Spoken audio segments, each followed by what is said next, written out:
I could not move, yet I heard the scratch of my sister's pen as she signed the order that would decide everything for me. She called it mercy, but her voice held only impatience. When the doctor hesitated, pointing out a flaw in the paperwork, I gathered what little strength I had left to whisper the one secret that would wipe the smile from her face. She didn't know I'd been preparing for this kind of betrayal for years. My name is Quinn Howard. I am 34 years old, a senior project manager at Cobalt and Larch Studio, one of the most prestigious architecture firms in Charleston, South Carolina. I am known for my precision. I can spot a structural flaw in a blueprint from across the room. I can manage budgets that run into the millions without losing track of a single cent. I am capable. I am independent. I am in control. Or at least, I was. Right now, I am nothing more than a statistic in a sterile room. Another chart. Another case. I am a body occupying a bed in the intensive care unit. I cannot move my fingers. I cannot open my eyes. My eyelids feel as though someone has stitched them shut with lead thread. I am drifting in a sea of black oil, heavy and suffocating. But my mind, my cursed, architect's mind is painfully, terrifyingly awake. They say hearing is the last sense to leave you before you die. I can testify that it is also the first thing to sharpen when you are trapped in the purgatory between life and death. The darkness amplifies everything. I can hear the rhythmic, mechanical hiss and click of the ventilator pushing air into my lungs. It is an invasive, rhythmic violation that keeps my chest rising and falling. A machine doing the work my body has forgotten how to do. I can hear the hum of the refrigerator in the break room down the hall. I can hear the rubber soles of nurses' shoes squeaking against the linoleum floor. A frantic symphony of care that usually bypasses my door. But then, the rhythm changes. I hear a different set of footsteps. These are not the sensible, soft-soled shoes of a nurse. These are hard heels, sharp, deliberate. Click, clack, click, clack. They strike the floor with an entitlement that turns my blood to ice. I would know that walk anywhere. It is the sound of someone who believes she owns the room she has just walked into. It is my sister, Kendra. The door to my room slides open with a pneumatic whoosh, and the atmosphere shifts. The sterile scent of antiseptic is instantly overpowered by a wave of perfume, something floral and cloying. Too sweet for a hospital, too expensive for someone who claimed to be broke 3 months ago. Dr. Holloway, Kendra says. Her voice is trembling. It is a masterpiece of audio performance. If I could applaud, I would. She sounds shattered, fragile. A grieving sister pushed to the breaking point. Please, tell me there is some change. Tell me she is not just suffering in there. Ms. Howard, a deep, tired male voice responds. That must be Dr. Grant Holloway. I have listened to him for days. He speaks to me when he checks my vitals, telling me about the weather, about the rain lashing against the windows. He is kind. We are maintaining her stats. Her brain swelling has gone down significantly since the craniectomy. As I mentioned on the phone, there were some encouraging spikes on her EEG this morning. Spikes, Kendra repeats, and the grief in her voice evaporates, replaced by a cold, hard edge that I recognize all too well. Spikes are not consciousness, doctor. Spikes are electricity. My sister Quinn, she would not want this. She was always so active, so full of life. To be kept alive by a machine like a vegetable, she told me once. Specifically, that she would never want to live like this. Liar. I want to scream the word, but my throat is a dry cavern. I never said that to her. We never discussed end-of-life care because I'm 34 years old and healthy. The only time we discussed death was when our parents died on the highway 5 years ago, and even then, we talked about estates, not ventilators. I understand this is difficult, Ms. Howard, Dr. Holloway says, his voice patient but firm. But we are only day 4 post-extubation attempt failure. The trauma she sustained from the fall was severe, yes, but she is young, her vitals are strong. The protocol requires we wait for the sedation to fully clear to assess true cortical function. Protocol. Kendra spits the word out like a curse. I hear the rustle of paper. It sounds like a landslide in the silence of the room. I do not care about your hospital bureaucracy. I care about my sister's dignity. I have the papers right here. The living will. The advance directive. She signed it last year before she went on that business trip to Europe. She appointed me as her healthcare proxy. It says, in black and white, no artificial life support if the condition is persistent. My heart hammers against my ribs. The monitor beside me must be beeping faster. But Kendra talks over it. I did not sign that. I have never signed an advance directive giving Kendra power over a houseplant. Let alone my life. The last thing I signed was a check to pay off her credit card debt so she wouldn't face a lawsuit. I have reviewed the document you submitted to administration this morning, Dr. Holloway says, and I can hear the hesitation in his voice. He is a man of science, but he has instincts. Something is bothering him. However, legal has flagged a discrepancy. The witness signature dates do not align with the notarization stamp.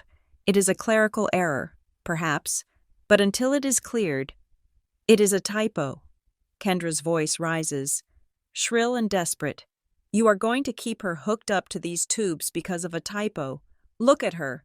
She is gone. Doctor, there is nobody in there. Every second you keep this machine running is an act of cruelty. I am trying to show her mercy. Mercy. She calls it mercy. I focus all my energy inward. I am not gone. I am right here. I am trapped behind a wall of paralytic agents and trauma. But I am screaming. I am here, Kendra. I am here, and I know exactly why you are in such a rush. I cannot authorize the withdrawal of life support based on this document as it stands, Dr. Holloway says. The sound of a clipboard snapping shut echoes like a gunshot. Not with the new activity on the monitors. Look at her heart rate. It is elevating. She is reacting to stimuli. She is reacting to pain, Kendra argues. It is a reflex, God. Why are you making this so hard? There is a pause, a heavy, thick silence. Then I hear Kendra move closer to the doctor. Her voice drops, losing the theatrical grief, becoming low and conspiratorial. Listen to me, she hisses. I have already spoken to the ethics board. My lawyer is on the phone with your legal department right now. If you drag this out, if you force my sister to endure this torture for another week, just so you can bill her insurance, I will sue this hospital for everything it is worth. I want the compassionate extubation protocol initiated. Today, now, Ms. Howard. Do not Ms. Howard me, she snaps. Just sign the verification that she is non-responsive. That is all you have to do. Just sign it so we can let her go. Just sign it. That is the phrase. That is the tell. She is not sad. She is impatient. She is on a deadline. I hear the squeak of leather shoes shifting. Kendra walks away from the bed, toward the door. She thinks she is out of earshot, or perhaps she assumes I am brain-dead enough that it does not matter. I hear the faint click of the door opening, but not closing. She is speaking to someone standing just outside in the corridor. He is stalling, Kendra whispers, her voice vibrating with panic. He says the paperwork looks off. I told you we should have backdated it further. A man's voice murmurs something unintelligible in response. Low, baritone. No, Kendra replies, sharp and urgent. Do not drag it out. The lawyer said if I sign the waiver of liability, they have to honor the proxy. I am going to force his hand. Just stay out of sight. If she wakes up, we are finished. We lose the house. We lose the transfer. We lose everything. We lose the house. We lose the transfer. The rage hits me like a shot of adrenaline. It burns through the fog in my brain. This is not about mercy. This is not about dignity. This is about the Victorian estate on King Street. This is about the trust fund my father locked away from her until she turned 40. This is about the liquidation sale she and her boyfriend, that snake, Mason, have probably already set up. They pushed me. The memory flashes violently in the dark. The top of the stairs, the argument. I was turning away to go to my room, to call my own lawyer. I felt the hands on my back, not a slip, Not a stumble, a shove, a deliberate, hard shove. And now she is standing 3 feet away, demanding the doctor kill me to finish the job. "Dr. Holloway," Kendra says, her voice loud again, walking back into the room. "I am signing the liability waiver. I am taking full responsibility. I am ordering you, as her proxy, to remove the ventilator. If you refuse, you are violating her rights and mine." I hear the doctor sigh. It is the sigh of a man who is cornered, the sound of a pen clicking open. "If you insist on this course of action against medical advice," Dr. Holloway begins, his voice defeated, "I will need to document your demand, and you will need to sign here, here, and here." The sound of paper sliding across the plastic tray table, the scratch of the pen. Scritch, scratch. It sounds like a knife carving through bone. She is signing my death warrant. She is signing it with a flourish. I have to move. I focus on my hand. My right hand. It feels heavy, like it is made of concrete. "Move," I command it. "Move one finger. Nothing.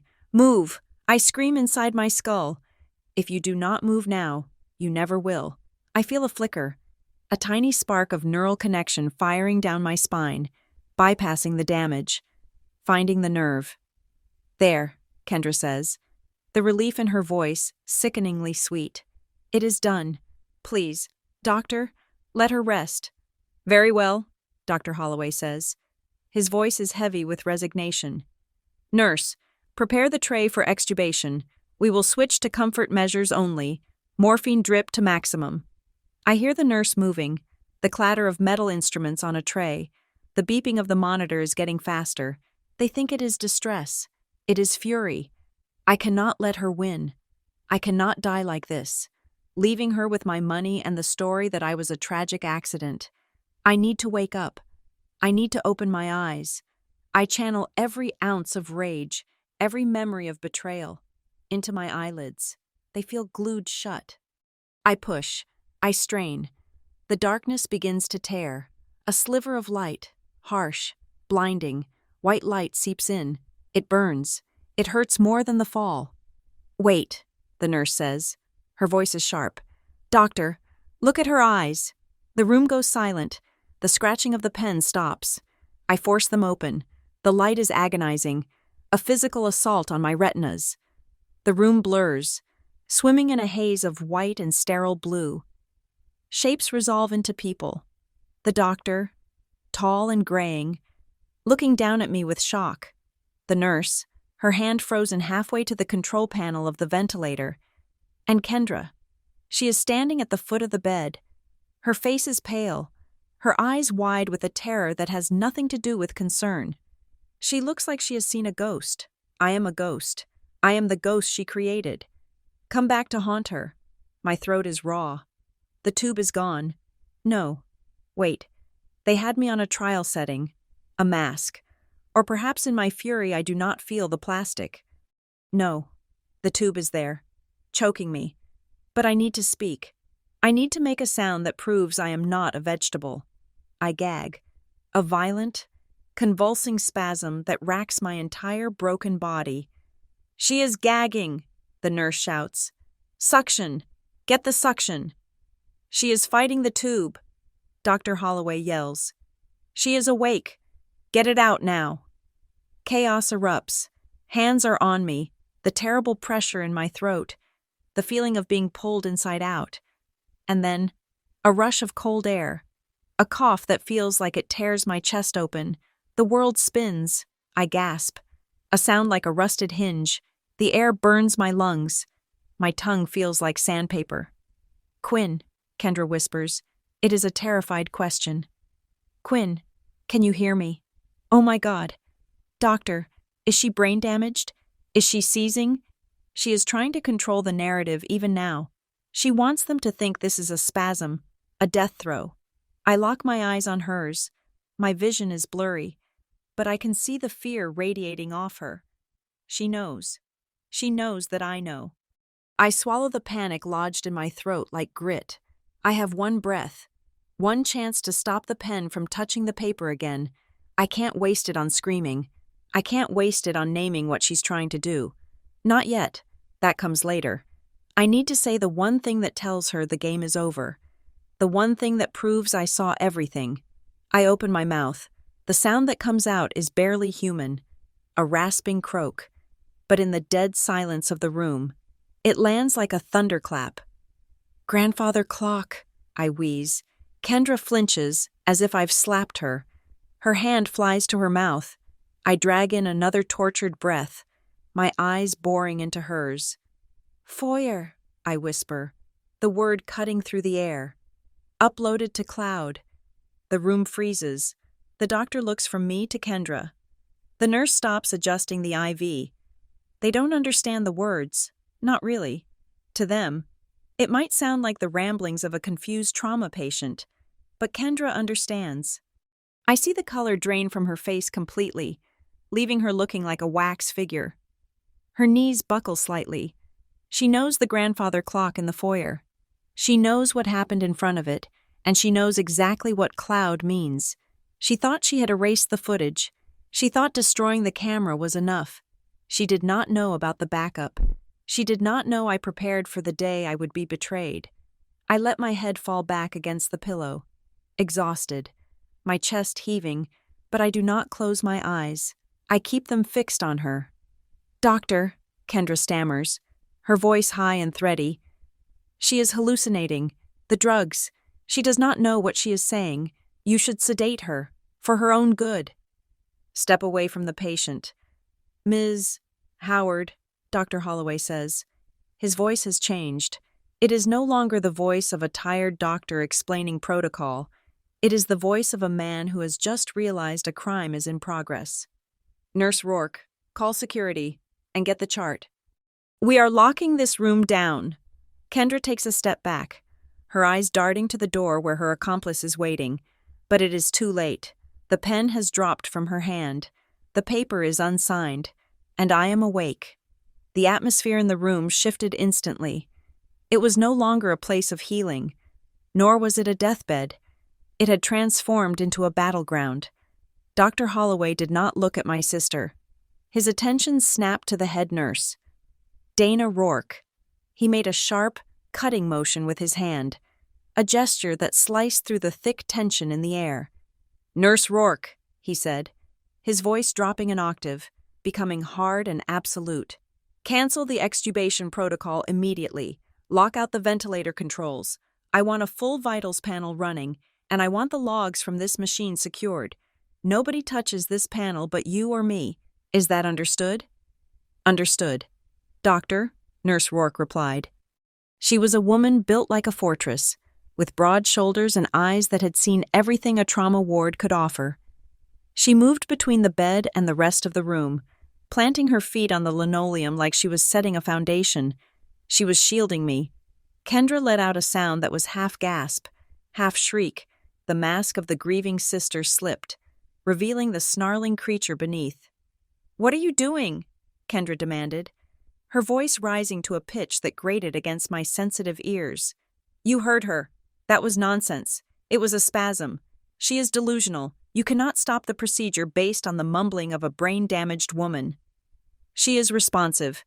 Miss Howard," Dr. Holloway said, finally turning to face her. He did not step back. He squared his shoulders. "She is verbal. She is oriented enough to give specific instructions that automatically nullifies any proxy authority you hold. The patient is now advocating for herself." "She is not advocating for anything." Kendra lunged forward. It happened so fast my eyes could barely track it. She reached out, her manicured hand clawing toward the digital interface of the ventilator. Perhaps trying to silence the alarms, perhaps trying to do something far worse. "Do not touch that machine," Nurse Rourke barked. The nurse did not just shout. She acted. She caught Kendra's wrist in midair. It was not a gentle medical restraint. It was the grip of someone preventing an assault. Rourke shoved Kendra back, putting her own body weight into the motion.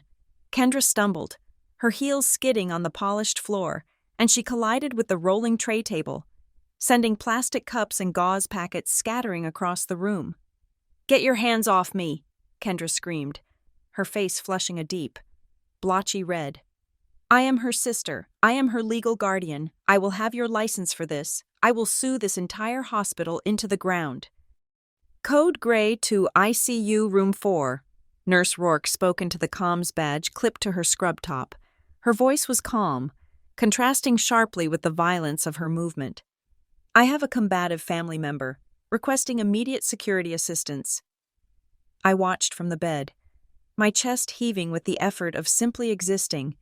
The adrenaline that had allowed me to speak was fading, leaving behind a cold, trembling exhaustion. But my mind remained sharp. I watched Kendra. She was not looking at me with concern. She was looking at the door, then back at the machine, her eyes darting like a trapped animal. She was calculating. She was realizing that the narrative she had carefully constructed over the last 4 days was crumbling. Dr. Holloway pulled a phone from his pocket. It was not the Spectral Link hospital phone. It was his personal cell. He turned his back to Kendra, walking toward the window, but he kept his reflection visible in the glass so he could watch her. "Ortiz," I heard him say into the phone. "It is Holloway. Yes, I need you at St. Jude's immediately. ICU. 4th floor. No, listen to me. This is not a social call. We have a situation with the Jane Doe fall from King Street. The Howard case? Yes, she woke up. And Liam, bring a uniform. This is getting volatile." He hung up and turned back to the room just as 2 security guards, burly men in gray uniforms, appeared in the doorway. "Escort Ms. Howard to the waiting room," Dr. Holloway ordered. "She is barred from this room until further notice. Mark it in the chart. No visitors, no exceptions, not even clergy." "You cannot do this," Kendra shrieked as a guard took her arm. She tried to shake him off, but he held firm. She realized physical resistance was futile, so she switched tactics instantly. The rage vanished, replaced by a sobbing, hysterical victimhood. It was terrifying to watch the switch flip. "She is an addict," Kendra wailed, looking frantically between the doctor and the nurse. "That is why she is talking about clocks and clouds. She takes pills. She has been abusing painkillers for years. She is hallucinating. You are listening to a junkie instead of her family." I lay there, unable to defend myself verbally, my throat too raw to produce another sound. But I felt the heat of the lie branding me. I had never touched a painkiller in my life unless prescribed. I barely drank wine, but Kendra knew that in a medical setting, the label of addict was a powerful weapon. It cast doubt on everything a patient said. It turned testimony into withdrawal symptoms. Dr. Holloway did not blink. "If she is under the influence, the toxicology report from admission will show it. Until then, Ms. Howard, you are leaving." The guards dragged her out. Her heels scraped against the floor, a screeching protest that echoed down the hallway. "Do not listen to her." Her voice faded as they turned the corner. "She is crazy. She is dangerous." Silence rushed back into the room, heavy and sudden. Nurse Rourke exhaled a sharp breath and adjusted her uniform. She turned to me, her expression softening for the first time. She reached out and gently smoothed the sheet over my legs. "You are safe now. Honey," she whispered. "Nobody is coming through that door unless I say so." Dr. Holloway stood at the foot of the bed, staring at the clipboard in his hands. He looked pale. He was reviewing the charts, the papers Kendra had tried to make him sign. I could see the realization settling on him, the weight of how close he had come to being an instrument of murder. He looked up at me, and there was a profound apology in his eyes. "We are going to run some scans," he said quietly. "But first, we are going to wait for the police. You rest. Quinn, you do not need to speak again until you are ready." I blinked once. "Thank you." Time became a blur of beeping monitors and hushed whispers. Nurses came in pairs to check my vitals, moving with a heightened sense of urgency and protection. They treated me like a fragile piece of evidence. About 20 minutes later, the door opened again. Dr. Holloway entered, followed by a man who looked like he was carved out of granite and exhaustion. He wore a rumpled suit that had seen better days, and his tie was loosened at the collar. He had dark, intelligent eyes that scanned the room before landing on me. "Detective Liam Ortiz," the man said, flashing a badge that hung from his belt. "Charleston PD." He did not approach the bed immediately. He stood by the door, assessing the space. "Where is the sister?" Ortiz asked, his voice a low rumble. "In the family waiting area down the hall," Holloway replied. "She is making calls, a lot of them." "I bet she is," Ortiz muttered. He walked closer, stopping by the side of the bed. He looked down at me, not with pity, but with a professional curiosity. "Can she hear me?" "Her hearing is perfect," Holloway said. "She is verbally responsive, but barely. Her throat is edematous from the intubation. I would advise against straining her with a full interview." "I do not need a full interview yet," Ortiz said. "I just need to establish the baseline." He looked at me. "Ms. Howard, if you can understand me, blink twice." I blinked twice. "Good. The doctor tells me you said something about a grandfather clock and a cloud upload. Is that correct?" I blinked twice again. "And you believe your fall was not accidental?" I stared at him. I did not blink. I held his gaze with an intensity that burned. I wanted him to see the truth. I wanted him to see the push. "Okay," Ortiz said, nodding slowly. "That is one distinct blink. That means yes." He turned to Dr. Holloway. "Keep this room locked down. I am going to have a chat with the sister. If she tries to leave the hospital, call security and stall her. Tell her there is an insurance issue. Anything." "She threatened to sue us if we did not extubate," Holloway said, keeping his voice low. "She claimed she had a lawyer on the phone." "Interesting," Ortiz said. "Let us see if that lawyer actually exists." I listened as Ortiz left the room. The door did not close fully. It cracked open just enough for sound to travel. I strained my ears, pushing through the hum of the medical equipment. I could hear them in the hallway. Kendra must have been pacing right outside the restricted zone, waiting for a chance to get back in. "Detective," I heard Kendra's voice. She had fixed herself. The hysteria was gone. The shrillness had been replaced by a smooth, polished concern. "Thank God you are here. This has been a nightmare. The hospital is completely mishandling my sister's care. I need to file a formal complaint. We can certainly talk about complaints. Ms. Howard," Ortiz's voice was calm, almost friendly. "But first, I need to clear up some confusion regarding the incident itself. The report says it was a fall down a flight of stairs." "Yes," Kendra sighed. "A tragic sound. She tripped. The floors in that old house are so uneven. I have told her 1,000 times to get them refinished. I was in the kitchen when I heard the crash. It was horrific." "I am sure," Ortiz said. "And regarding her medical care, the doctor says you presented a power of attorney and an advance directive." "Yes, I did," Kendra said firmly. "Quinn signed them last year. She trusts me with her life. She would not want to be like this." "Do you have the original copy?" Ortiz asked. "I gave it to the administration," she replied. "Why is there a problem?" "Just a formality," Ortiz said. "We like to verify dates on these things, especially when there is a dispute. Who drafted the document for you?" There was a pause. A silence that stretched just a second too long. "It was a family lawyer," Kendra said. Her voice wavered ever so slightly. "We have used him for years." "Name?" Ortiz asked. The friendliness was evaporating from his tone. "I would have to check my contact list," Kendra stammered. "I am so distraught. Detective, I cannot recall the firm's name right this second. Is this really necessary? My sister is suffering in there." "And the notary?" Ortiz pressed. "You needed a notary witness for a South Carolina advance directive. Was it done at the law firm?" "Yes," Kendra said quickly. Yes, it was a mobile notary. He came to the house." "A mobile notary," Ortiz repeated, "came to the house to notarize a document that your sister signed. Was your sister present for the signing?" "Of course she was." Kendra sounded indignant now. What are you implying? I am not implying anything, Ortiz said. I am just trying to build a timeline. Because if you have a mobile notary coming to the house, there will be a log. And if there is a lawyer, there will be a draft history. It should be very easy to verify. I do not like your tone, detective, Kendra snapped.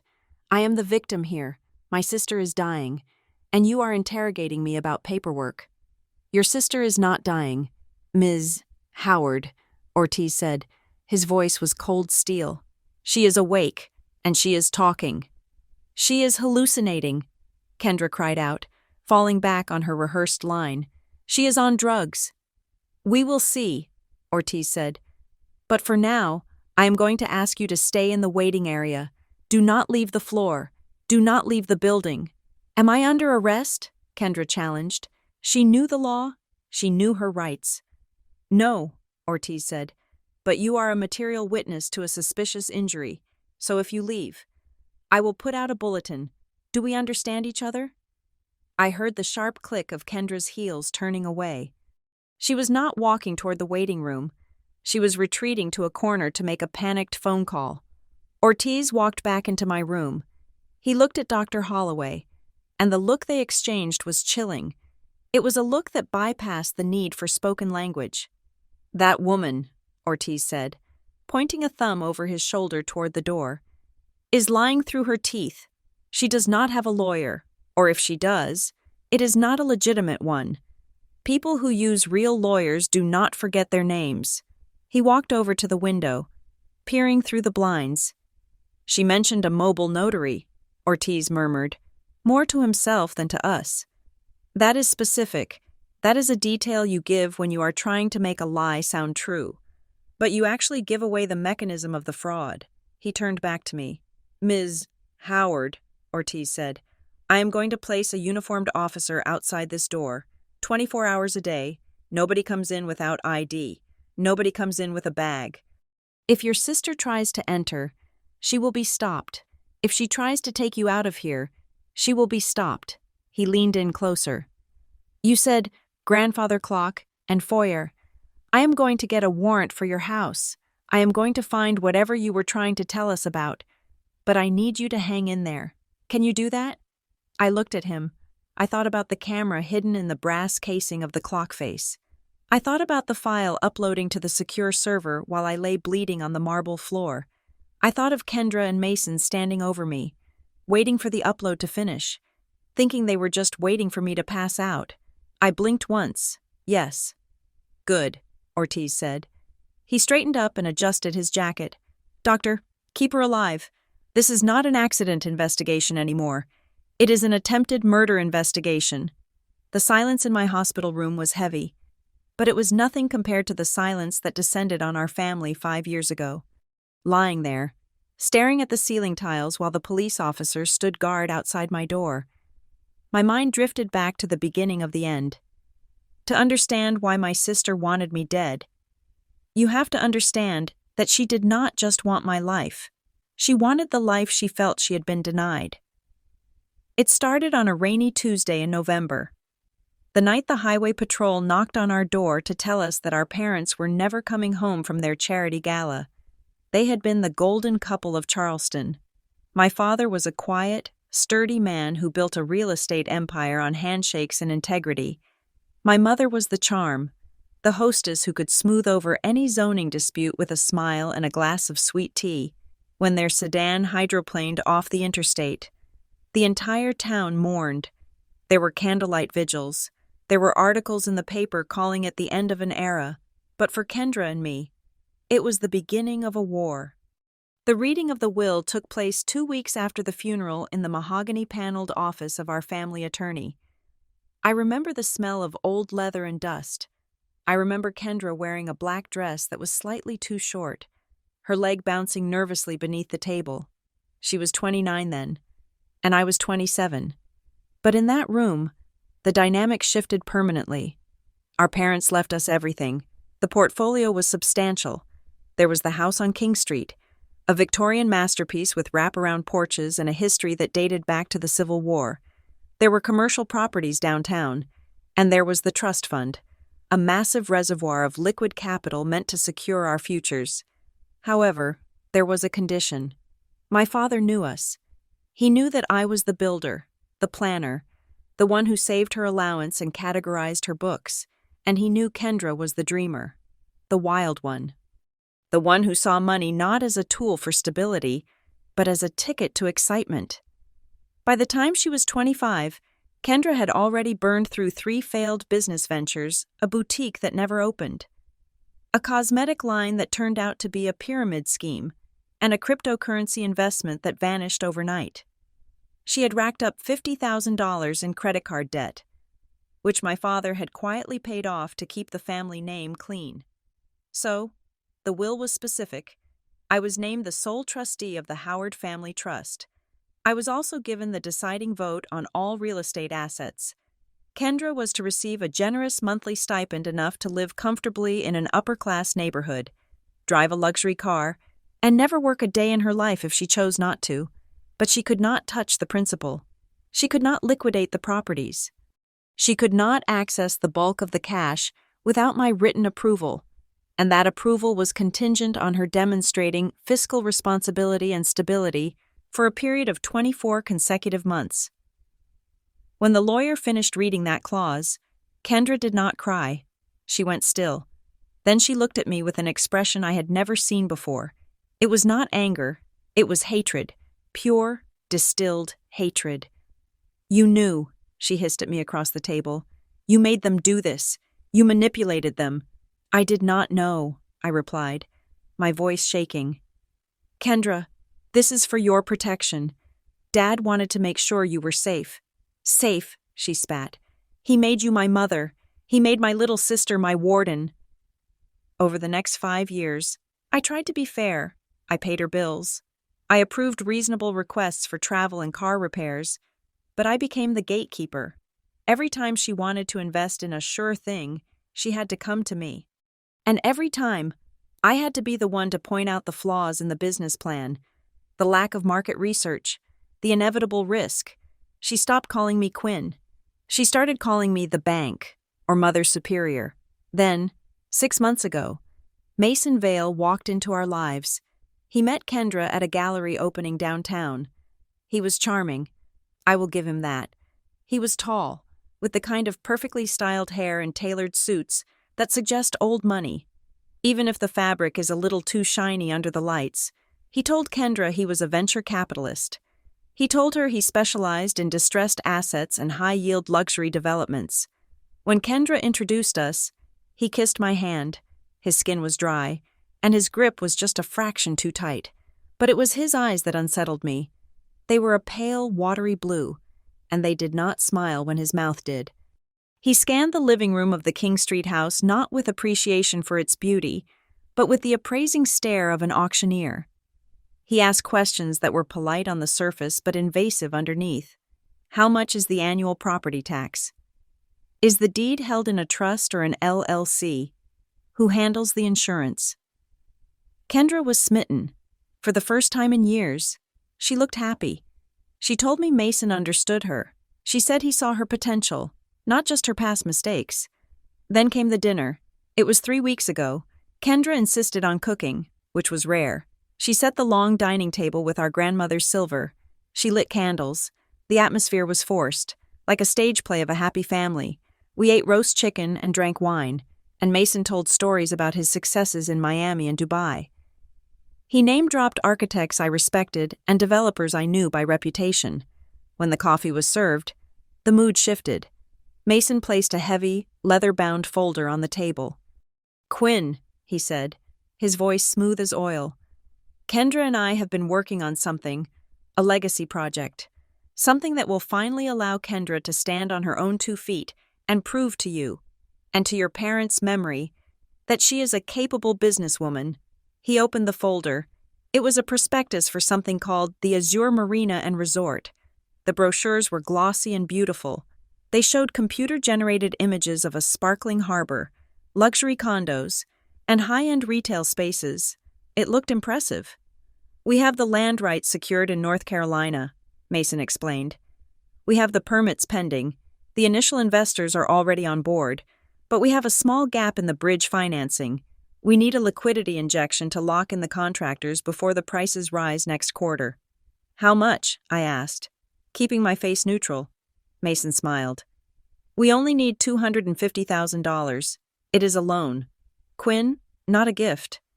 We will pay it back to the trust with 15% interest within 6 months. The projections are conservative. We are looking at a 300% return by year 2. $250,000. It was a significant amount, but the trust could handle it, if it was legitimate. May I keep this? I asked, tapping the folder. I need to look over the numbers. I need to run it by our accountant. Kendra's face tightened. Why the numbers are right there? Mason is a professional. Why do you always have to check his work? Because that is my job as trustee. Kendra, I said calmly, if this is as good as you say, a little due diligence will not hurt. Mason placed a calming hand on Kendra's arm. Of course, Quinn is right to be cautious. We have nothing to hide. But his eyes said otherwise. For a split second, I saw a flicker of annoyance, a crack in the perfect facade. I took the folder to work the next day. I did not give it to our accountant. I did it myself. I used the resources I had at Cobalt and Larch Studio. We had subscriptions to background check services and corporate databases that went far deeper than a Google search. It took me less than 2 hours to dismantle Mason Vale, the company. Vale Global Developments was a shell. It had been incorporated in Delaware 4 months ago. The address listed for the headquarters was a mailbox rental store in a strip mall in Fort Lauderdale. I dug deeper. I ran a search on Mason's name and his aliases. It turned out Mason Vale was also known as Marcus Vane in Nevada and Matthew Voigt in Arizona. Under those names, he had a trail of civil lawsuits and judgments for fraud, breach of contract, and solicitation of unregistered securities. The Azure Marina project did not exist. The land he claimed to have secured was actually protected wetlands owned by the state of North Carolina. There were no permits. There were no other investors. The glossy brochures were stock photos and generic copy that could be bought online for $50. He was a grifter, a textbook con artist who preyed on women with inheritances and low self-esteem. He was trying to drain $250,000 from my family, and I knew that was just the opening bid. Once he had that, he would come back for more, or he would disappear, leaving Kendra shattered and bankrupt. I called a meeting at the house 2 nights later. I did not want to embarrass Kendra in public. When they arrived, I did not offer wine. I laid the folder on the coffee table, along with the printouts of my research. No, I said. The word hung in the air. What do you mean? No, Kendra asked, her voice trembling. I mean, I cannot release the funds, I said. And I will not. This project is a fraud. Kendra, you are lying, she whispered. I am not, I said. I pushed the papers toward them. Mason Vale does not own any land. This company is a ghost. He has been sued 3 times in the last 4 years for exactly this kind of scheme. Look at the papers. Kendra, look at the judgments. Kendra did not look at the papers. She looked at Mason. She was waiting for him to laugh, to explain it away, to tell her I was crazy. Mason did not laugh. He sat very still on the sofa, his legs crossed, picking a piece of lint off his trousers. He did not look like a man who had been caught. He looked like a man who was calculating his next move. Quinn is just being protective, Mason said softly to Kendra. She does not understand how modern business works. These lawsuits are nuisance claims. It is part of the industry. It is not part of the industry to sell swampland that you do not own. I raised my voice. Get out of my house. Mason, if you ever come near my sister or this family's money again, I will call the district attorney. Kendra stood up. She was shaking violently. You are jealous, she screamed. The sound tore through the high ceilings of the parlor. You have always been jealous. You cannot stand that I found someone who loves me. You want me to be alone and miserable like you. You want to control me forever. He does not love you. Kendra, I shouted back, losing my composure. He loves the trust fund. He is using you. I hate you. she shrieked. "I wish you were dead. I wish you had died in that car with Mom and Dad. Then I would be free." She grabbed Mason's hand and pulled him toward the door. "Come on, Mason, we do not need her money. We will find another way." I stood there, stunned by the venom in her voice. I had heard her angry before, but never like this. This was not a tantrum. This was a severance. Mason stopped at the doorway. He turned to look at me one last time. Kendra was already out on the porch, sobbing. He walked back a few steps, invading my personal space. The charm was completely gone. His face was a blank, cold mask. "You should have just signed the check." "Quinn," he whispered. His voice was so low I had to strain to hear it, but every syllable was distinct. $250,000 is a cheap price for peace. "Get out," I said, though my voice lacked the strength it had a moment ago. He smiled, a thin, cruel curving of his lips. "If you do not cooperate," he said, leaning in until I could smell his expensive cologne mixed with the faint, stale scent of tobacco. "We will find another way to unlock the assets. There is always another way." He turned and walked out into the night. I locked the door behind them. I engaged the deadbolt. I leaned my forehead against the cool wood, my heart hammering against my ribs. I thought the worst was over. I thought I had saved the money. I thought I had protected my sister, even if she hated me for it. I did not know that the other way involved the grandfather clock in the foyer. I did not know that 3 days later, that conversation would turn into a physical assault.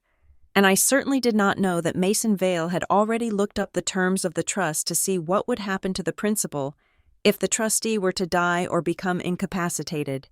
The money would flow to the next of kin, unrestricted. That was the night the clock started ticking. Not the one in the hall, but the countdown to my murder. The air in the house that night felt heavy, charged with an electricity that made the fine hairs on my arms stand up.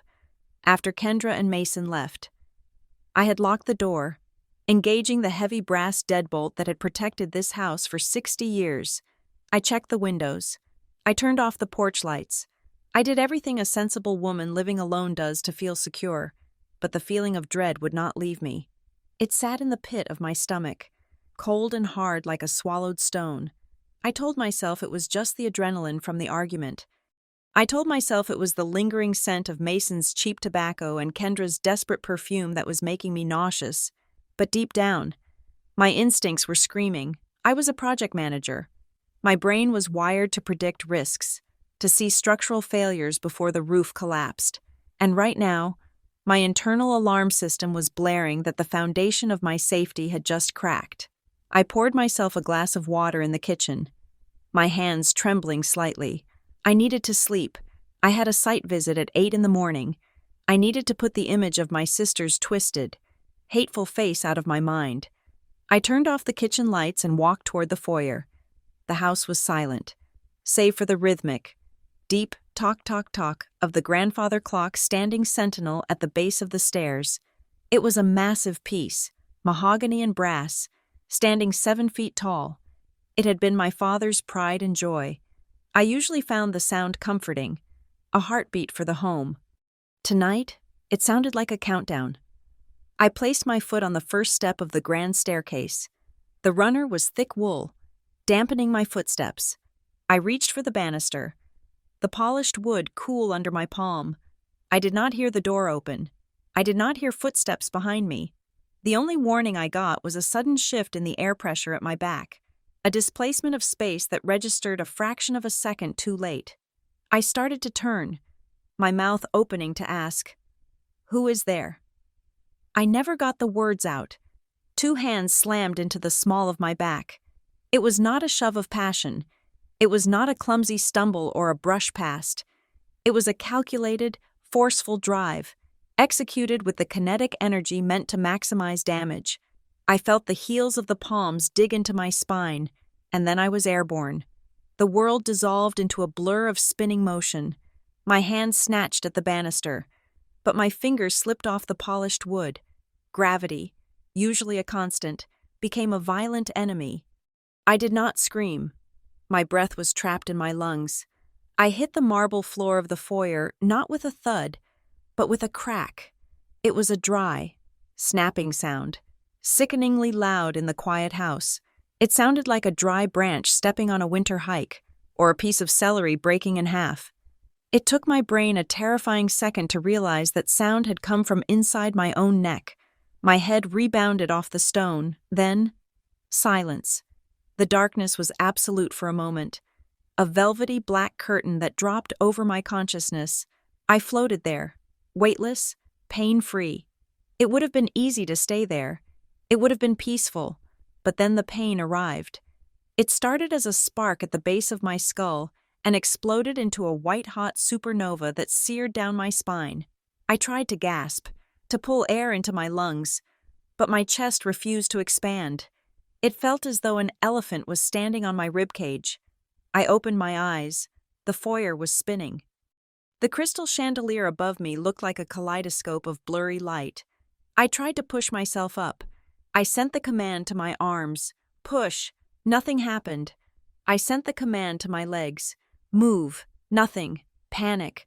Cold and primal. Washed over me. I was a statue. I was a prisoner in my own flesh. I could blink. I could move my eyes. I could feel the agonizing fire in my neck and the dull, throbbing ache in my skull. But below the neck, I was simply gone. Then, I heard them. I expected the frantic scuffling of feet. I expected screams. I expected the immediate, panicked punch of buttons on a phone dialing 911. Instead, I heard the click of the front door latch gently closing. "Did you hear that crack?" A man's voice. Mason. He sounded like he was commenting on a golf swing. Calm, detached, curious. "Oh my God," Kendra's voice whispered. She sounded breathless, but not with grief, with adrenaline. "Is she dead?" "I do not know," Mason replied. I heard his footsteps approaching. They were slow, deliberate. He walked around my body as if I were a piece of furniture that had been toppled over. His shiny leather loafers came into my field of vision. He nudged my limp hand with the toe of his shoe. I wanted to recoil.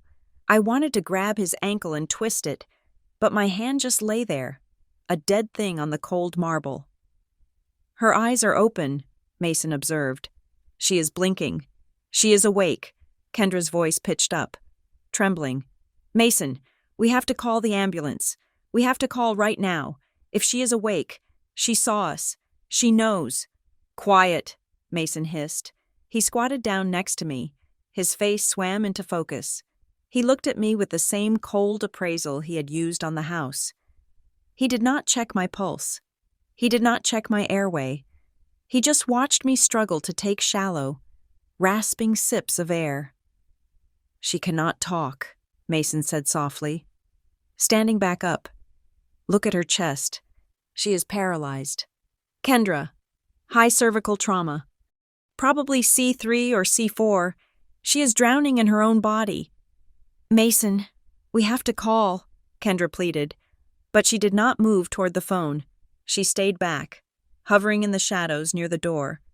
"If she dies, if this becomes a murder investigation—" "It is only a murder investigation if there is evidence of intent," Mason said. "Right now, it is a tragic accident, a slip on the stairs. But if we call now, and they get here in 5 minutes, they might stabilize her. They might save enough function for her to talk, for her to point a finger." I lay there, tears leaking from the corners of my eyes. Hot and stinging, they were discussing my survival as a tactical error. "So what are you saying?" Kendra asked. Her voice was small, terrified, but she was listening. She was considering it. "I am saying we wait," Mason said. He checked his watch, a gold Rolex that I knew was a fake. "We give it 20 minutes, maybe 30. Let the swelling compress the cord. Let the hypoxia set in. By the time the paramedics get here, the damage will be permanent. She will either be gone or she will be a vegetable." 20 minutes, Kendra whispered. "Mason, that is my sister." "That is the trustee," Mason corrected her. That is the woman who told you yesterday that you are a failure. That is the woman who is holding $2 million of your money hostage while you drown in debt. Do you want to go back to being her charity case? Do you want to beg her for gas money for the rest of your life?" Kendra went silent. I tried to scream at her. "Kendra, please, I am right here. I am hurt. Please helps me." But all that came out was a wet, gurgling bubble of saliva. I saw Kendra step into the light. She looked down at me. For a second, I saw the conflict in her face, the memories of our childhood, of shared secrets, of the nights we cried together after our parents died. I prayed to whatever God was listening that the sister I knew was still in there. Then, her eyes hardened. She thought about the money. She thought about the marina resort. She thought about the freedom Mason had promised her. "She has always been so controlling," Kendra whispered. It was an accusation, a justification delivered to a dying woman. "She never let me live my own life. She made me feel small." "Exactly," Mason said, putting an arm around her shoulders. "She did this to herself. Really, karma." He steered her away from me, toward the living room. "Come on," he said. "Sit down. Breathe. We need to get our story straight. You came over to apologize. You were in the kitchen making tea. You heard a thud. You ran out. You found her." "The rug," Kendra said suddenly. "The rug at the top of the stairs. It has a non-slip pad. If she slipped, the rug should be skewed." "Good girl," Mason said, sounding proud. "Go fix it. Make it look messy, like she caught her heel." I listened to my sister's footsteps going up the stairs, the same stairs she had just pushed me down. I heard the soft scuff-scuff of her moving the Persian runner, arranging the scene of my accident. I was alone in the foyer again, just me and the pain. The pain was evolving. It was no longer just a sharp stab. It was a crushing weight. My vision was starting to tunnel. The edges of the room were turning gray. The lack of oxygen was beginning to shut down my brain. I am going to die here. I thought, I am going to die on this cold floor, looking at the ceiling, while they drink my wine in the next room. My gaze drifted to the side, to the grandfather clock. The brass pendulum swung back and forth, tick, tock, tick, tock. It was indifferent to my suffering. It just kept marking time. Mason said they would wait 20 minutes. I counted the swings. 1, 2, 3. I focused on the clock face, the Roman numerals, the ornate hands, and the small, decorative brass rosette right above the number 12. It looked like a screw head or a rivet to the untrained eye. But I knew what it was. 6 months ago, after a break-in down the street, I had upgraded the security system. I did not want ugly cameras mounted on the antique plaster walls, so I had hired a specialist. We installed micro cameras in key locations, one in the porch light, one in the bookshelf, and one inside the casing of the grandfather clock, pointed directly at the front door and the base of the stairs. It was motion-activated. It recorded in high definition, and because I was paranoid about local storage being stolen, I had paid extra for the immediate cloud backup feature. It had seen the shove. It had seen Mason nudge my hand with his foot. It was seeing me now, lying broken on the floor, and it was recording their voices from the other room. "Is it time yet?" Kendra's voice drifted in. 5 more minutes, Mason replied. "Don't be eager." I held on to that thought. The camera. The little blinking blue light inside the casing that only I knew about. It was my witness.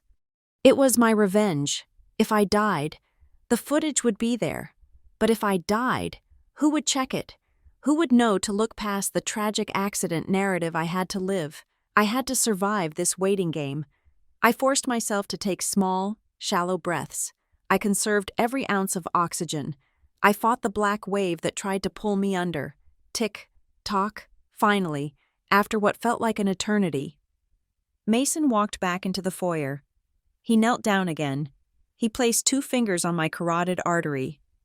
"Still a pulse," he muttered, sounding disappointed. "Weak, though.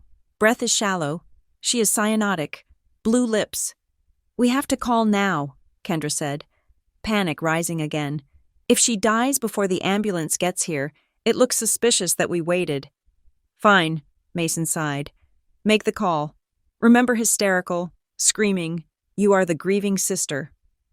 I heard Kendra take a deep breath. Then, she unleashed a scream that was so blood-curdling, so filled with raw terror, that if I hadn't known better, I would have believed it myself. 911, please hurry. My sister, she fell. There is so much blood. Oh God, please help us. It was an Oscar-worthy performance. The next 10 minutes were a blur of noise and light, the wail of sirens growing louder, the crash of the front door flying open, heavy boots on the marble. Ma'am, step back. Let us work. C-spine precautions. Collar on. She is posturing. Decerebrate response. We have severe neurological trauma. Respiratory rate is 6. She is crashing. Bag her. Get the ambu bag. I felt rough hands stabilizing my head. A hard plastic collar was snapped around my neck, locking my jaw in place. The pain spiked so high that my vision went completely white. They lifted me onto a backboard. The movement was agony. 1,000 knives stabbing into my paralyzed limbs. 1, 2, 3, lift. I was moving. The ceiling slid past, the chandelier, the doorframe. As they wheeled me out into the cool night air, the rain hitting my face, I tried to look back one last time. Through the open door, past the frenzied paramedics, I saw the grandfather clock standing in the shadows. Watch. I commanded it silently. Watch them. Mason was standing by the door, his arm around a sobbing Kendra, looking at the paramedics with a face of somber concern. He caught my eye as they loaded me into the ambulance. He gave a barely perceptible nod, as if to say, "Goodbye."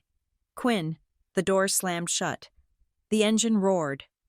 "Oxygen saturation is dropping to 70%, a paramedic shouted. "We need to intubate rapid sequence." A mask was pressed over my face. The plastic smelled of chemicals. Darkness rushed in from the sides. Faster this time. Cloud, I thought, as the drugs hit my system. It is in the cloud. And then, there was nothing. The darkness behind my eyelids was not empty. It was heavy, suffocating, and filled with the terrifying noise of my own body failing. For the first 2 days after the ambulance ride, I drifted in and out of a chemical fog. Unaware of where I was or why my throat felt like it was stuffed with broken glass. But by the 3rd day, the fog began to lift, revealing a reality that was far colder than the void. I was trapped. My mind was awake, sharp and crystalline, but my body was a tomb. I could feel the plastic tube snake down my trachea, forcing air into my lungs with a rhythmic, mechanical hiss and click that never stopped. Hiss, click, hiss, click. It was the metronome of my existence. I wanted to gag, to reach up and tear the plastic out, but my arms felt like lead weights buried in sand. I could not lift a finger. I could not flutter an eyelid. I was locked in, and because I was locked in, I became invisible. People say the comatose cannot hear. They are wrong. We hear everything. We hear the nurses complaining about their shifts. We hear the squeak of the janitor's mop. And most chilling of all, we hear the secrets people tell when they think no one is listening. It was late on the 3rd night when I made the decision that would save my life. I had felt a flicker of strength returning to my right hand, a tiny electrical impulse that twitched my index finger. My first instinct was to signal, to thrash, to alert the nurse changing my IV bag that I was in here, that I was alive, but then I heard the door slide open. "She looks the same." Mason's voice drifted over me, cool and detached. "Worse, actually," Kendra replied. "Look at the swelling. Her face is a mess." There was no pity in her tone. There was only a clinical assessment of damage, like looking at a dented fender on a car she wanted to trade in. "The doctor said the swelling is peaking," Mason said. "If she does not wake up in the next 48 hours, the prognosis drops significantly." "Good," Kendra whispered. That single word froze the blood in my veins. "Good. If I woke up now, if I opened my eyes and looked at them, what would they do?" We were alone in the room. The nurse had just left. The call button was taped to the rail, inches from my useless hand. If I showed signs of consciousness, Mason would not call for help. He was a man who had watched me suffocate on my foyer floor for 20 minutes. If he knew I was back, if he knew I was a witness, he would find a way to finish what gravity had failed to do. A pinched tube, a crimped line, a pillow over the face. It would be so easy. So, I made a choice. I stopped trying to move. I let my body go limp. I slowed my breathing to match the machine. I decided to play dead. It was the hardest thing I have ever done. Lying there, defenseless, while the people who tried to kill me stood inches away, discussing the dismantling of my life. Over the next 24 hours, my hospital room became their conference room. They grew comfortable. They stopped whispering. They assumed I was a piece of furniture, a dying vessel that was rapidly losing its relevance. I listened as Kendra charmed the hospital social worker. "I am her sole surviving relative," Kendra said, her voice trembling with that practiced, fraudulent grief. "Our parents passed 5 years ago. It is just me. I have to make the hard decisions. I promised her I would not let her linger." "I understand, Ms. Howard," the social worker replied, her voice soft and sympathetic. "We will need to review the paperwork, but generally, the next of kin has the authority if there is no spouse." "There is no spouse," Kendra said quickly. "She was married to her job. She has nobody but me." Liar. I screamed inside my head. I have friends. I have Marla. I have my team at the studio. I am not alone. But Kendra was systematically erasing them. She was painting a portrait of a lonely, isolated woman whose death would be a mercy, not a tragedy. Later that afternoon, Mason returned. He brought the smell of rain and expensive coffee into the sterile room. "I spoke to the realtor on King Street," Mason said. He did not even lower his voice. He was that confident. "She says if we list the house as a handyman special, because of the structural issues we can fabricate, we can move it fast. Cash offers only. The house has been in the family for 4 generations." "Mason," Kendra said. There was a moment of hesitation in her voice, a flicker of sentimental attachment battling with her greed. "Do you want the house, or do you want the liquid capital to start the resort?" Mason countered, his voice hard. "We need the cash. Kendra, the bridge loan is due. If we do not have the liquidity by the 1st of the month, we lose the land deal." I know, Kendra sighed. "Okay, list it, but we have to wait until she is gone. We cannot sell it while she is technically the trustee." "That is why we need to accelerate the timeline," Mason said. "The lawyer says if you are appointed emergency guardian due to her incapacitation, you can assume the role of trustee immediately. We do not even need her to die right away. We just need her to be declared incompetent." That was the twist I had not seen coming. It was not just about the inheritance, it was about the power. Kendra did not just want the money. She wanted the vindication of taking my title. She wanted to be the one signing the checks, the one making the calls. She wanted to prove to our dead father that she was the smart one, the capable one. She was going to strip me of my agency before she stripped me of my life. I knew I had to act, but I could not act for them. I had to act for the one person in the room who seemed to hesitate, Dr. Grant Holloway. I had been listening to him for days. He was thorough. He checked my pupil response twice as often as the nurses. He lingered by my chart, humming softly to himself as he reviewed the numbers. He was my only hope. I needed to signal him, but I had to do it in a way that Kendra and Mason would miss. I waited until the evening rounds. Kendra had gone to the cafeteria, leaving me alone with the rhythmic hiss-click of the ventilator. Dr. Holloway entered the room. I felt his hand on my wrist, checking my pulse manually, contrasting it with the digital monitor. "Come on, Quinn," he murmured to himself. "Give me something. The scans look too good for you to be this checked out." Now, I could not squeeze his hand. My muscles were still too weak for a grip, but I could control my internal state. I thought about the moment Mason pushed me. I thought about the crack of my neck. I summoned every ounce of rage, terror, and adrenaline I had suppressed for days. I watched the heart rate monitor in my mind's eye. Beat, beat, beat. The machine beeped faster. Beep, beep, beep, beep.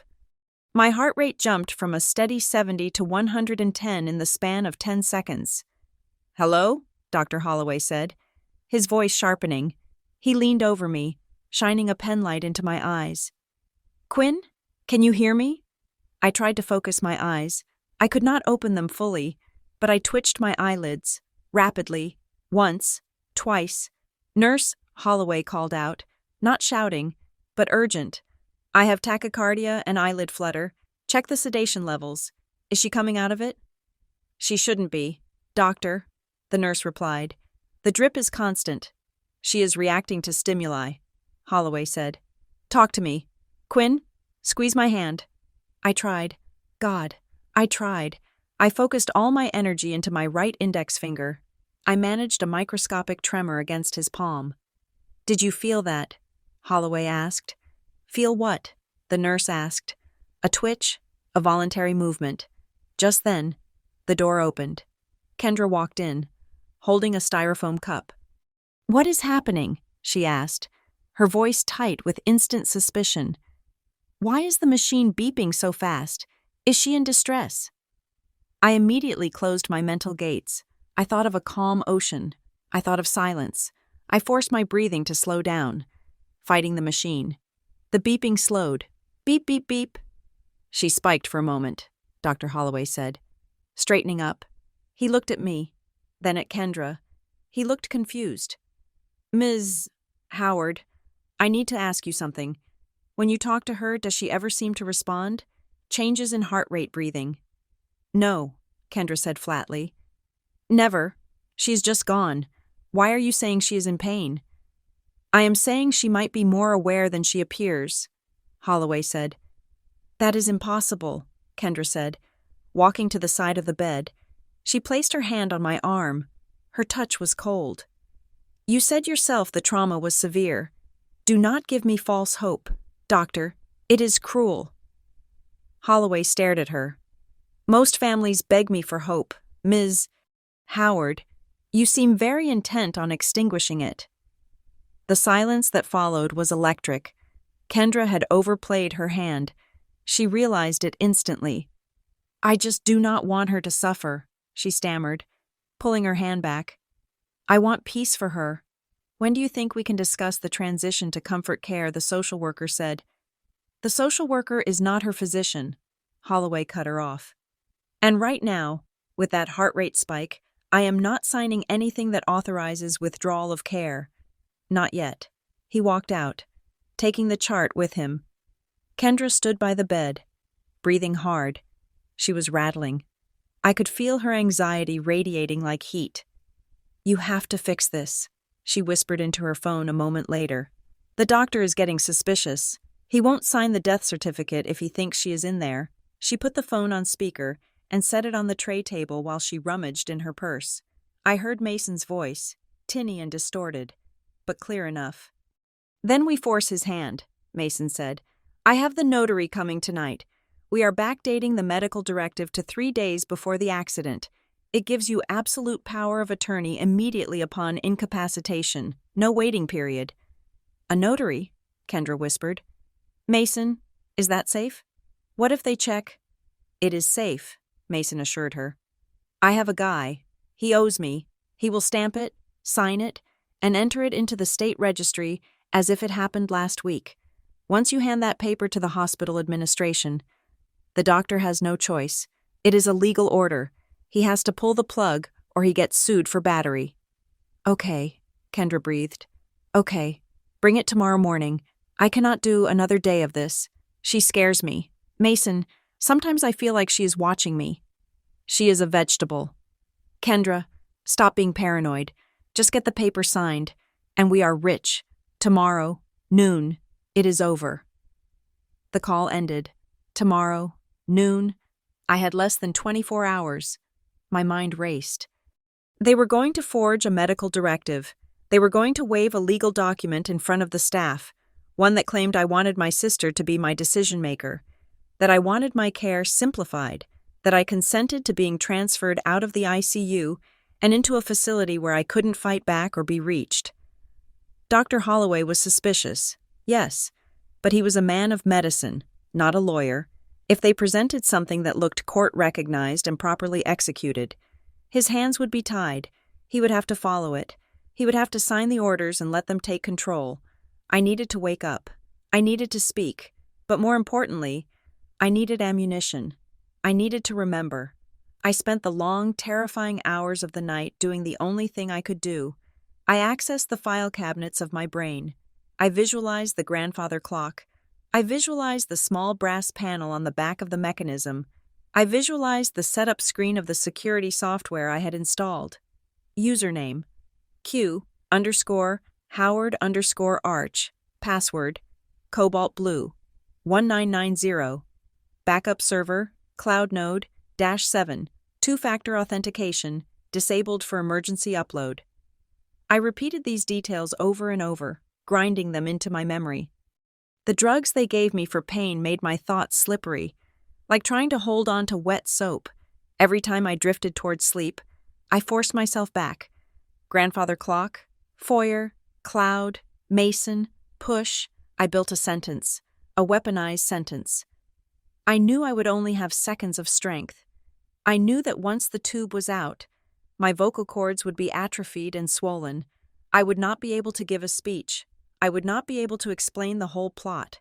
I had to condense the entire murder attempt into keywords that would trigger an investigation. Grandfather clock, that locates the evidence. Foyer, that locates the crime scene. Cloud, that locates the backup. I rehearsed the physical act of waking up. I visualized the energy traveling from my brain, down my spine, bypassing the bruised swelling, igniting the nerves in my chest and throat. I was not just a patient anymore. I was an architect, and I was designing the structure of my own resurrection. Morning came with a shift in light.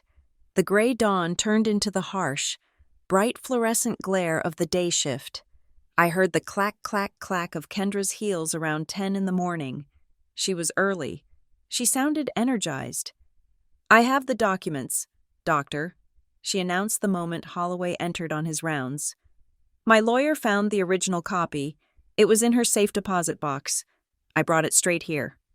"Let me see that," Holloway said. Paper rustled. A long silence. "This is dated the 12th, Holloway said. 3 days before she fell." "Yes," Kendra said. "She was planning a trip. She wanted to be sure everything was in order. It explicitly states that in the event of traumatic brain injury with no immediate sign of recovery, no artificial life support is to be used." "I see the signature," Holloway said slowly. "And the notary stamp?"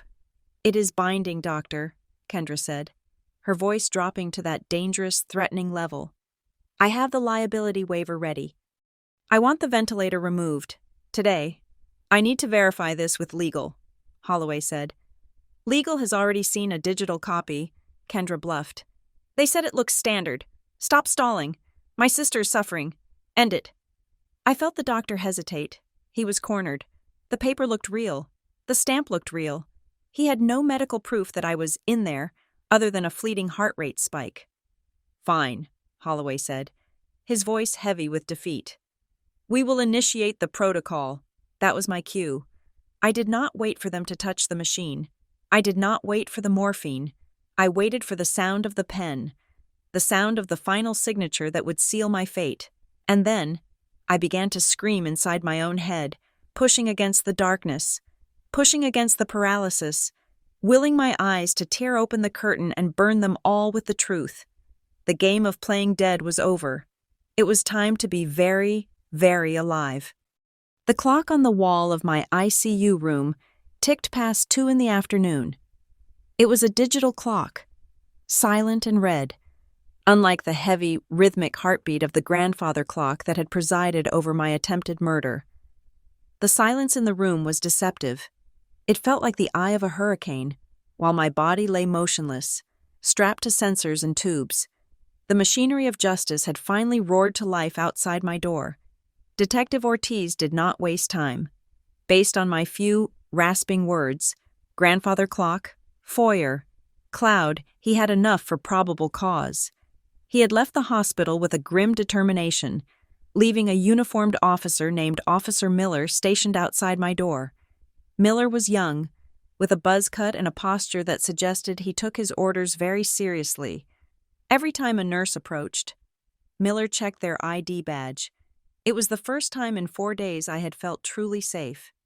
I could not see what was happening at my house on King Street, but I learned the details later, piece by piece, from the conversations that flowed into my room. Sound travels strangely in hospitals. It bounces off the linoleum floors and slides under doors. Ortiz returned to the hospital 3 hours later. He looked different. The exhaustion was still there, etched into the lines around his eyes, but the uncertainty was gone. He walked with the heavy, propulsive energy of a hunter who has caught the scent. He did not come into my room immediately. He stopped at the nurse's station just outside, speaking to Dr. Holloway. "We executed the warrant," Ortiz said. His voice was low, but in the quiet corridor, it was audible. "Did you find it?" Holloway asked. "It was a mess," Ortiz replied. "When we pulled up, your sister, Kendra, was standing on the porch. She tried to block the door. She started screaming about private property and trespassing. She told us that since I did not have a body, I did not have a crime scene." My heart hammered against my ribs. Kendra was fighting. She was desperate. She tried to physically block the door. Holloway sounded incredulous. "She stood right in front of the deadbolt," Ortiz said. "She said she had lost the key. She said we would have to wait for a locksmith on Monday. But here is the interesting part, Doctor. We did not need a key. We had a breach tool. But before we used it, I checked the smart lock log on the keypad. You know, the digital history. I am familiar with them," Holloway said. The log showed that the master code was changed at 9:15 on the night of the accident. Ortiz said, "The silence that followed was thick. I closed my eyes. 9:15. The ambulance had not even arrived by 9:15. I was still lying on the floor, bleeding, paralyzed, while Kendra or Mason stood there and reprogrammed the locks to ensure no one else could get in. That establishes premeditation to control the scene," Ortiz continued. "She changed the locks before she even called 911. That is not the behavior of a grieving sister. That is the behavior of someone securing a fortress." "And the clock?" Holloway asked. "We found it," Ortiz said. "Beautiful piece. Antique. We opened the casing face. The camera was there. Just like Quinn said, a tiny lens drilled through the brass plating. Very sophisticated." "And the footage?" "Gone," Ortiz said flatly. "The SD card slot was empty. Someone had ripped it out. We found scratch marks on the plastic housing. They found the camera. Probably the next day. And they gutted it." My stomach dropped. I felt a wave of nausea. If they had destroyed the card, was it all for nothing? Had my backup failed? "But," Ortiz's voice pitched up slightly, a note of triumph entering his tone. "They were not tech-savvy enough. They took the physical card, but they did not know about the transmitter. We have the tech crimes unit pulling the cloud data right now. We have the subpoena for the server host. If that upload completed before they pulled the card, we have everything." I let out a breath I didn't know I was holding. The upload, it was automatic. It triggered on motion. It would have sent the packets of data instantly. Unless the internet cut out, the footage of Mason's hands on my back was sitting on a server farm in Virginia, waiting to be downloaded. "Keep her safe, Doc," Ortiz said. "Kendra knows we raided the house. She knows we took the clock. She is cornered, and a cornered animal bites. Kendra did more than bite. She launched a public relations war." An hour later, the television mounted in the corner of my room flickered to the local news. Nurse Rourke had turned it on to a nature documentary to help me relax. But the breaking news alert cut through the silence. The screen showed the exterior of St. Jude's Hospital. And there, standing in front of a cluster of microphones, was Kendra. She looked impeccable. She was wearing a modest black dress, Her hair pulled back in a severe, mournful bun. Her eyes were red-rimmed, but dry. She looked like the picture of tragic dignity. "My family is under attack," Kendra said into the cameras. Her voice broke perfectly on the last word. "My sister, Quinn, has suffered a catastrophic brain injury. We are all devastated, but instead of being allowed to grieve, instead of being allowed to make the compassionate choices that would end her suffering, the police are harassing us." She held up a hand to wipe away a phantom tear. "Quinn has battled personal demons for years," Kendra lied. The ease with which she said it made my skin crawl. "She has a history of paranoia, of confusion, and yes, of substance reliance.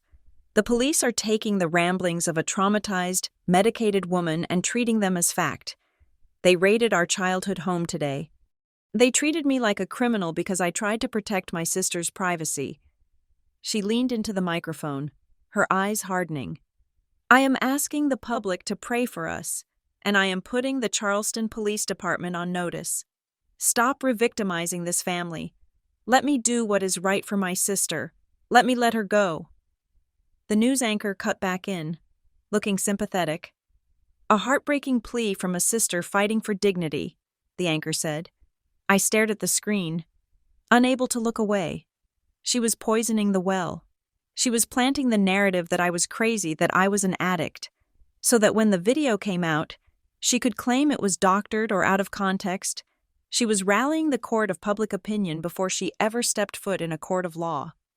"Turn it off," Nurse Rourke snapped, rushing into the room and grabbing the remote. "Do not listen to that garbage, honey. She is just making noise." But the noise was working. I could hear the buzz of conversation in the hallway. People were talking. Then Mason returned. He did not come alone this time. He did not come with flowers or coffee. He came with a suit. I heard the commotion at the nurses' station. It was loud, aggressive. "I represent Kendra Howard and the Howard Family Trust," a man's voice boomed. It was not the voice of our family attorney, Mr. Henderson, who had known me since I was a child. This was a sharp, grating voice, a strip mall lawyer voice. "I have an emergency injunction here. You are barring my client from seeing her sister without due process. I am following a police directive." Dr. Holloway's voice was calm, a steady rock against the wave of aggression. "And a medical one. The patient's vitals spike every time Ms. Howard is present. It is detrimental to her recovery." "We dispute that," the lawyer said. "And we have a signed medical proxy.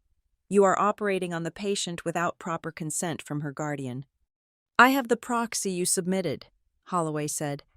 "And frankly, counselor, I have concerns about its authenticity." "Are you accusing my client of forgery?" the lawyer demanded. "That is a serious charge, doctor. You better have a handwriting expert in your pocket if you are going to make that claim." "I do not need a handwriting expert," Holloway said. "I have eyes. I have treated Quinn Howard for 10 years. I have her signature on a dozen intake forms, on the document you provided. The loop on the Q is backward, and the date lists the 12th.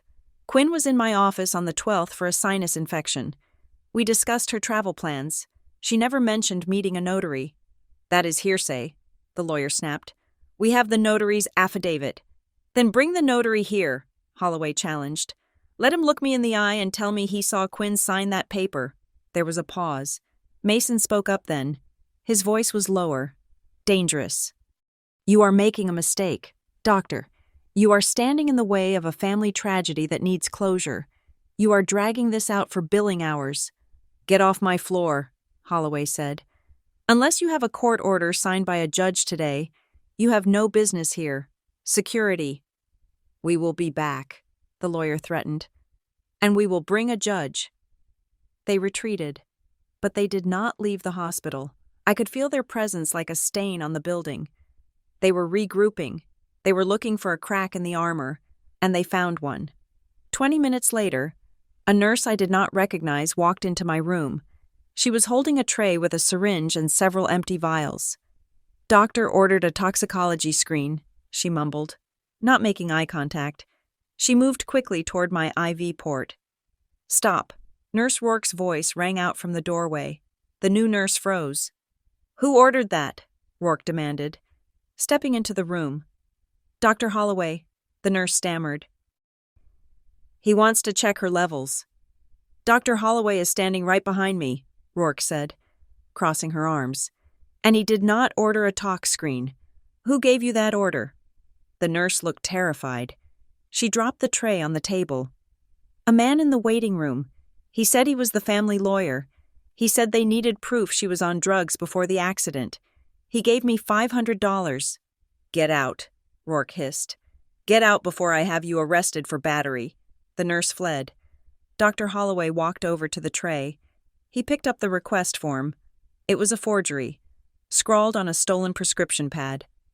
"They are trying to dirty the sample," Holloway said, his face pale with anger.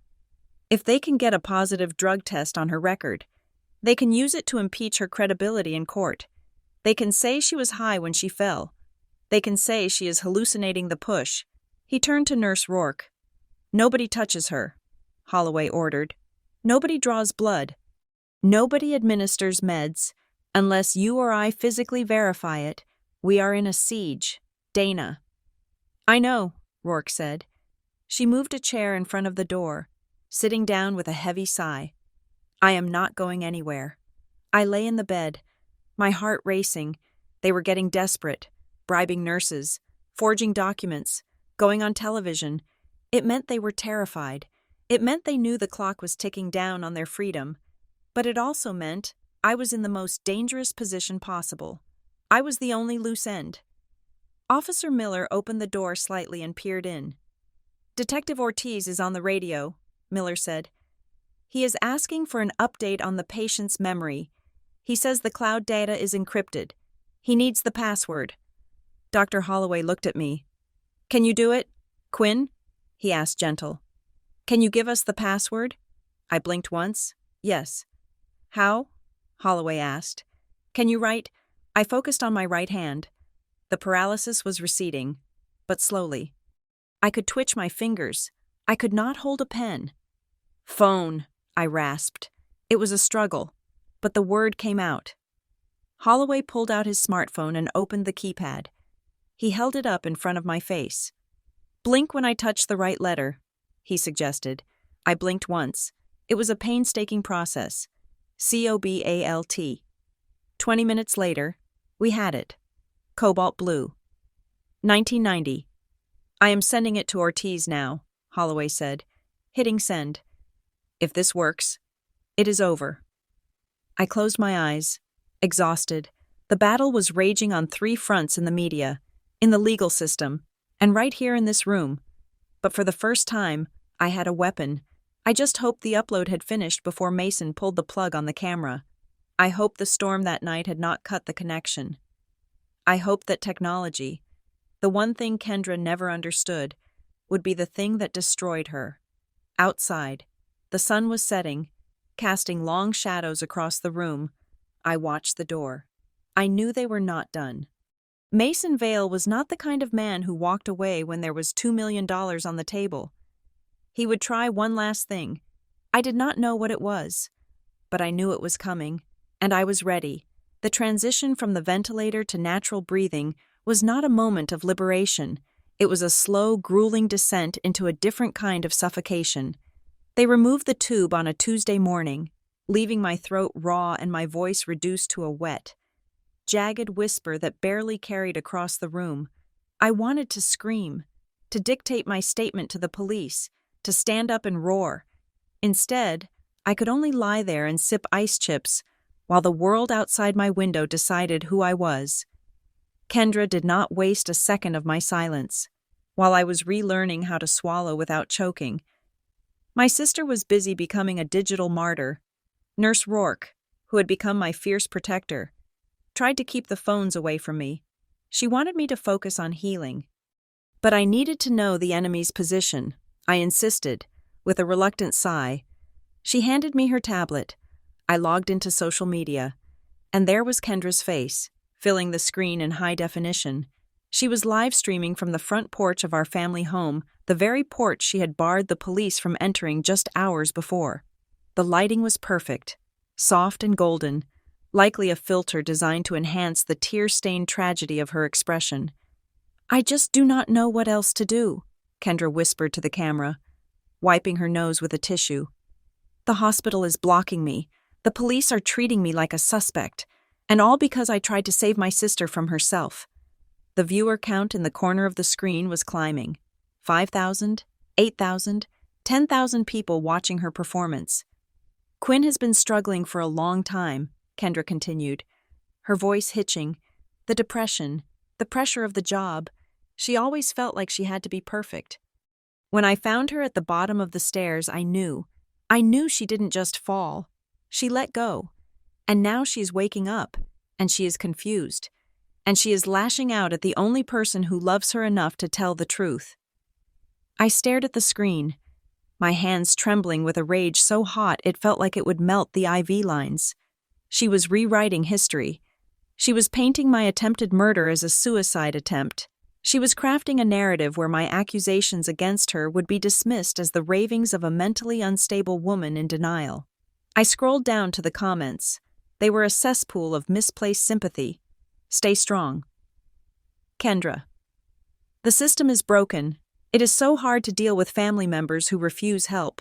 Why is she the trustee if she is unstable?" "That sounds dangerous. Praying for you against your toxic sister." "Toxic, greedy, unstable." The words rolled in like a tide of sewage. The court of public opinion did not require evidence, only tears, and Kendra had plenty of those. "She is good," a voice said from the doorway. "I will give her that. She is a snake, but she is a photogenic snake." I looked up, tearing my eyes away from the screen.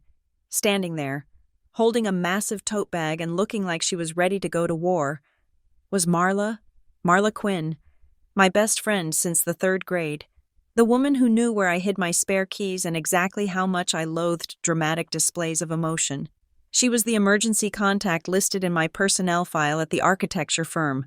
The one person Kendra had not been able to block because she was not family, she was something stronger. "Marla," I croaked. The name scratched my throat. "Don't talk," Marla said, dropping the bag and rushing to the side of the bed. She grabbed my hand, squeezing it hard enough to verify I was real. "I got the call from Nurse Rourke. I have been trying to get in here for 4 days. But your sister had you on total lockdown. She told the front desk I was a negative influence." "She lied," I whispered. "I know she lied," Marla said, her eyes flashing. "I saw the live stream. Depressed." "You. The woman who color codes her sock drawer and has a 5-year plan for her retirement portfolio. Please, you are the most annoyingly sane person I know." She reached into her bag. "I did not come alone," Marla said. "I brought the cavalry." A woman stepped into the room behind her. She was tall, sharp-angled, wearing a suit that cost more than my car. Her hair was cut in a severe, asymmetrical bob, and she carried a briefcase that looked like it contained weapons rather than papers. "Quinn," Marla said, "this is Paige Hart. She eats people like Kendra for breakfast." Paige Hart did not smile. She did not offer sympathy. She walked to the foot of the bed and looked at me with a terrifying intensity. "Marla tells me your sister tried to kill you," Paige said. Her voice was crisp, clear, and devoid of nonsense. "And now she is trying to steal your estate by having you declared incompetent. Is that an accurate summary?" I nodded once, firmly. "Good," Paige said. She snapped her briefcase open on the tray table. "Then we have work to do. The police handle the crime. I handle the money. And right now, the money is the only reason you are still alive. So we need to lock it down." Paige pulled out a document. "First things first, I have drafted a restraining order, an emergency order of protection. Once you sign this or make your mark, I will file it with the magistrate. It bars Kendra Howard and Mason Vale from coming within 500 feet of you, your home, or your finances. It also revokes any and all previous powers of attorney." She handed me a thick pen. Wrapping my weak fingers around it, But here is the smoking gun, Paige said, her voice dropping lower. While you were sleeping, I did a little digging into the document Kendra tried to use to pull your plug. She held up a photocopy of the advance directive Kendra had waved in Dr. Holloway's face. Look at the date stamps from the notary. Paige pointed to the bottom of the page. It is a digital stamp. Lazy criminals always forget that digital stamps have metadata. The face of the document says it was signed on the 12th, but the metadata on the server of the notary public shows this file was created and stamped on the 15th. The 15th. That was 2 days before you fell, I whispered. Exactly, Paige said, her eyes gleaming. 2 days before the accident. They didn't forge this after you were in the hospital to cover their tracks. They forged it before they pushed you. They were planning this. They had the paperwork ready to kill you legally before they even touched you physically. A chill went through me that had nothing to do with the air conditioning. It was premeditated, cold-blooded. They had sat somewhere, perhaps at my own dining table, and decided that Tuesday was the day I would die. I need a timeline, Paige said. I need you to tell me exactly what happened that night. Can you write? I can try, I rasped. Marla propped up a clipboard for me. My hand shook violently. The pen felt like a sledgehammer, but I forced the tip onto the paper. I wrote in jagged block letters, Threat, Mason. Another way.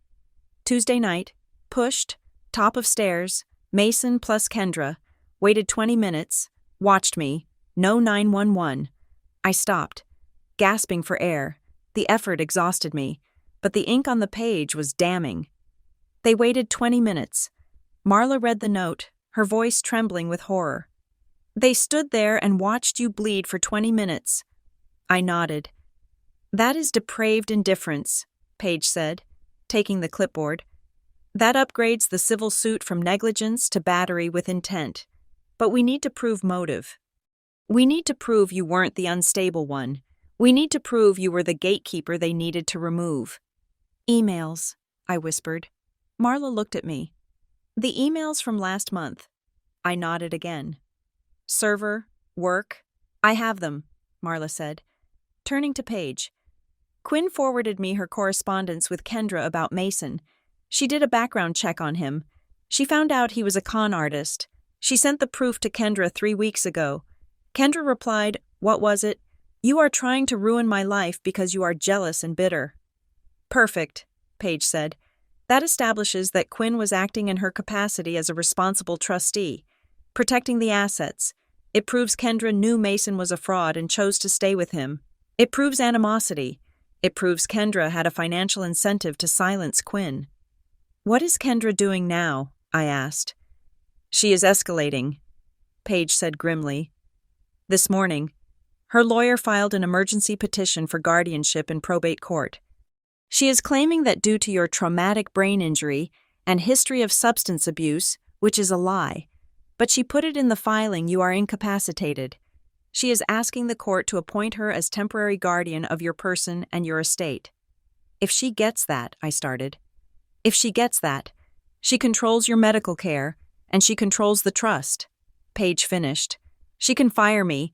She can ban Marla. She can transfer the funds to the Marina project before we can stop her.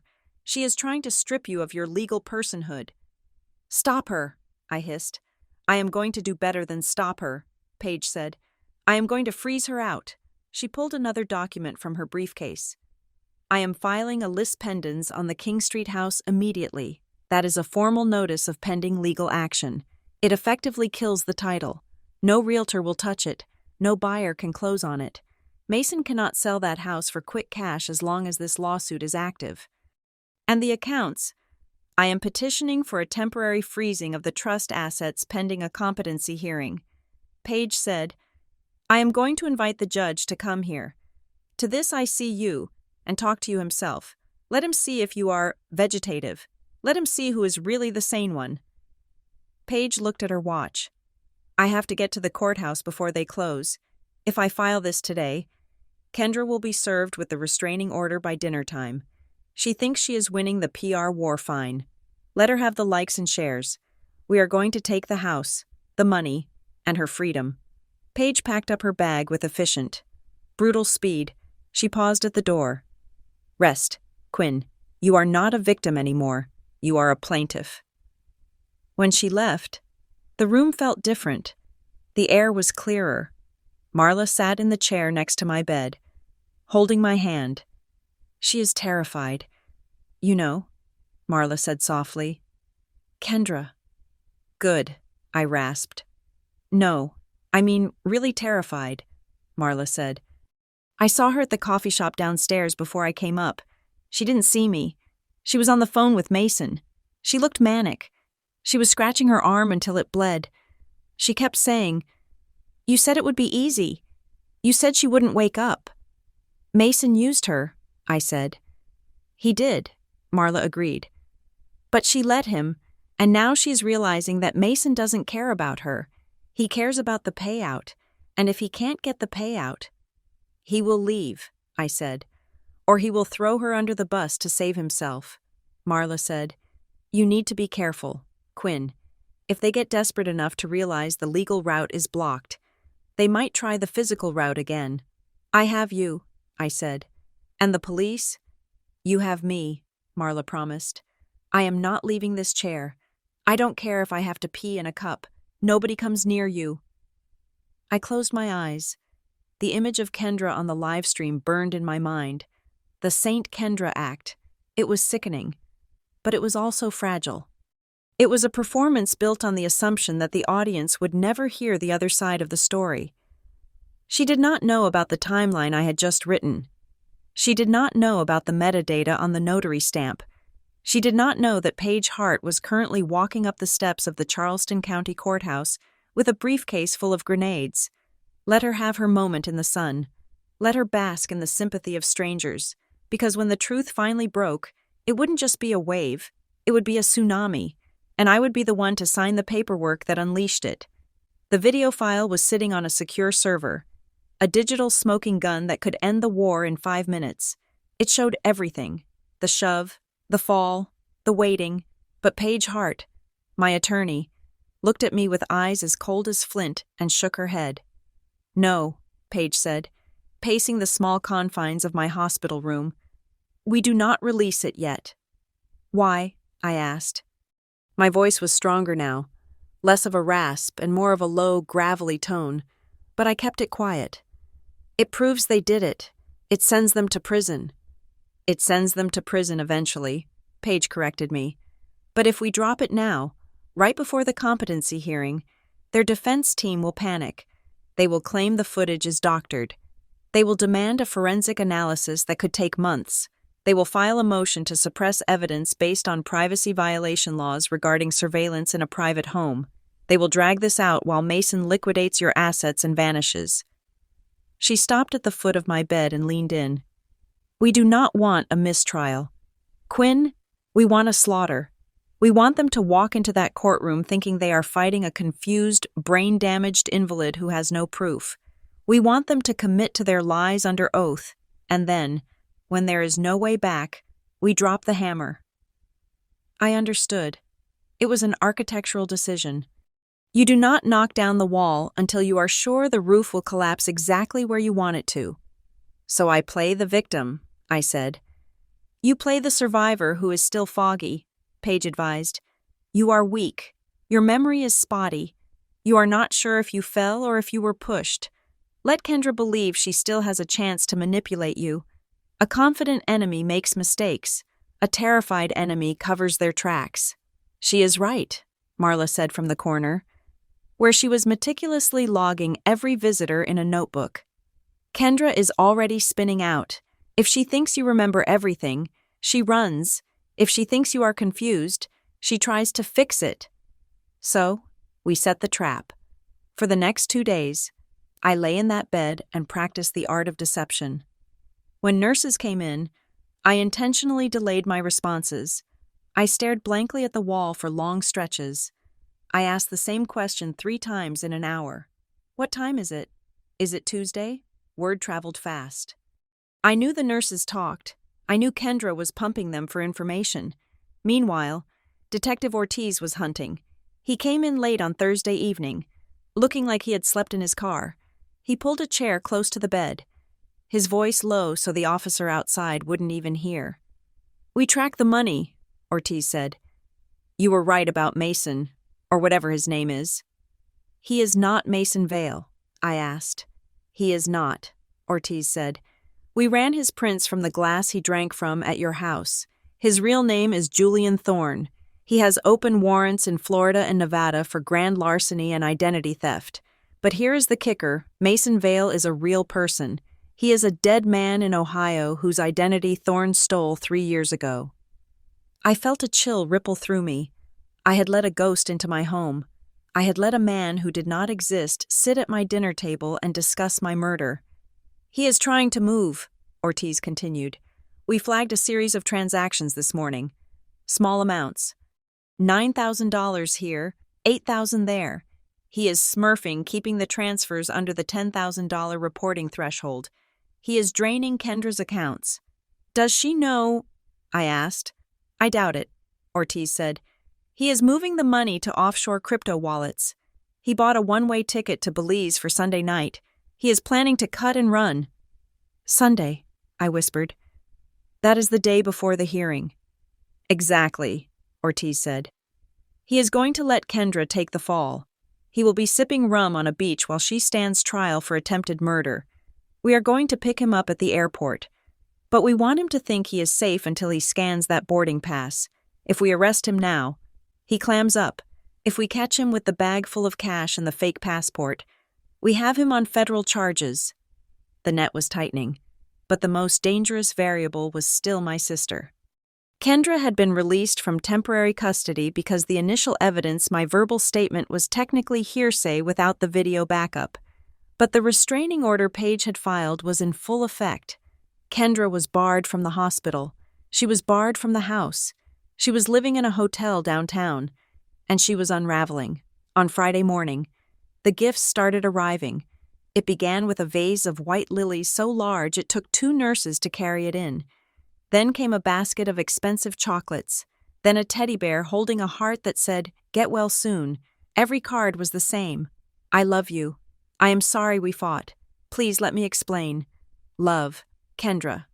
"She is love-bombing you," Marla said, picking up a card with 2 fingers as if it were contaminated waste.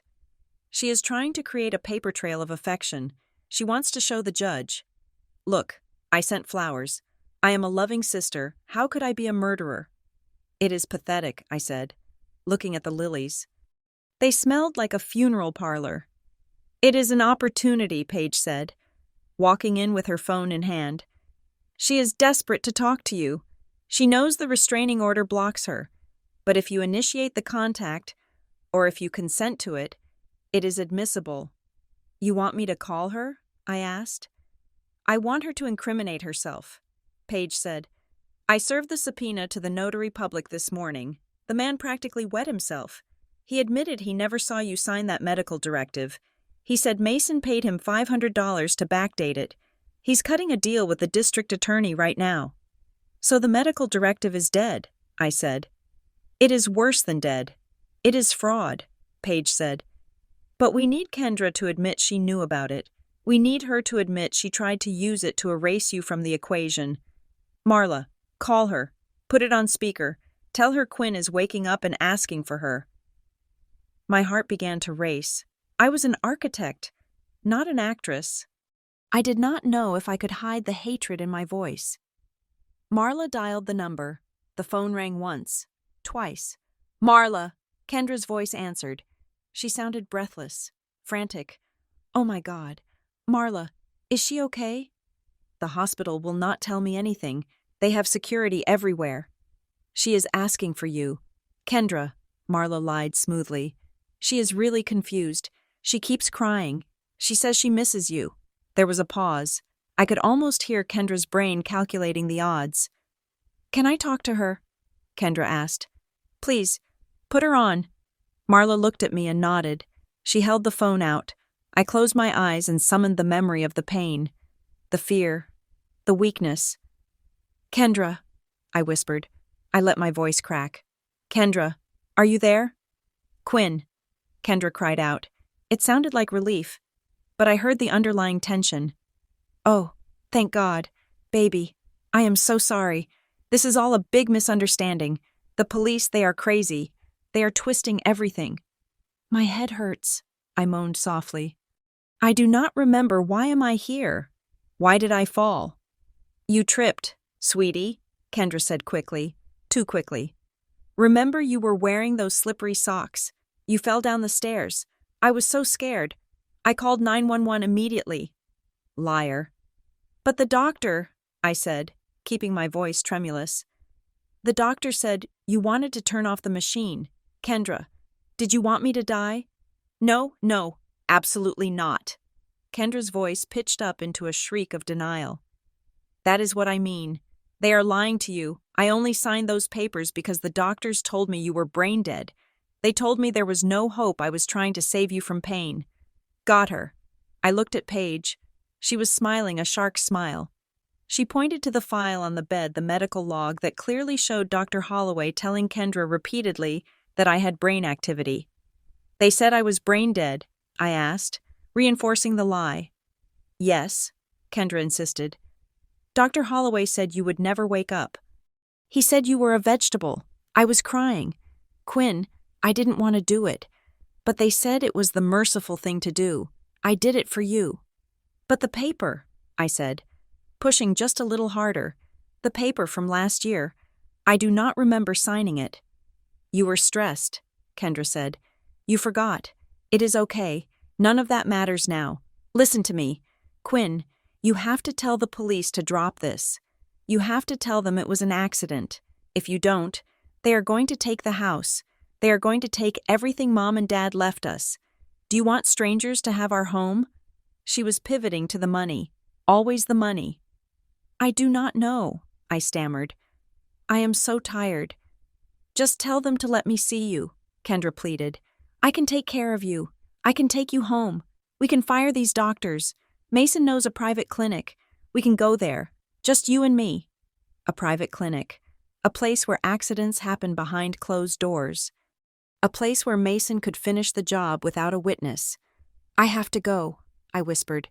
The nurse is coming. Quinn, wait, do not let them. Marla ended the call. The silence in the room was absolute for 3 seconds. Then, Paige let out a long, satisfied breath. That, Paige said, was a confession. She claimed the doctor lied to her, Marla said. She claimed she acted on medical advice. Which is provably false, Paige said, tapping the thick binder of medical records. Dr. Holloway's notes are meticulous. Family member informed of positive neurological signs. Family member demanded extubation against medical advice. Family member threatened litigation to hasten death. We have her on tape lying about the medical context to manipulate the victim. That destroys her mercy defense. And she tried to get you to leave the hospital, Ortiz added from the doorway. He had been listening to the whole thing. Attempting to remove a witness from protective custody. That is tampering. Did you get it all? Paige asked. Every word, Ortiz said, tapping the recorder in his pocket. Between the notary flipping on Mason and this phone call, we have enough to bury them. But there is one more thing. He walked over to the bed. His expression was grim. He held a tablet in his hand. The Tech Crimes Unit finished the decryption on the cloud data, Ortiz said. We have the video from the clock. Is it the push? I asked.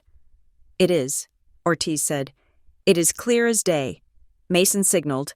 Kendra hesitated. Then she did it. She put both hands on your back and shoved. It is hard to watch. He paused, looking at me with a mixture of pity and respect. But that is not the worst part. Quinn, the camera has audio.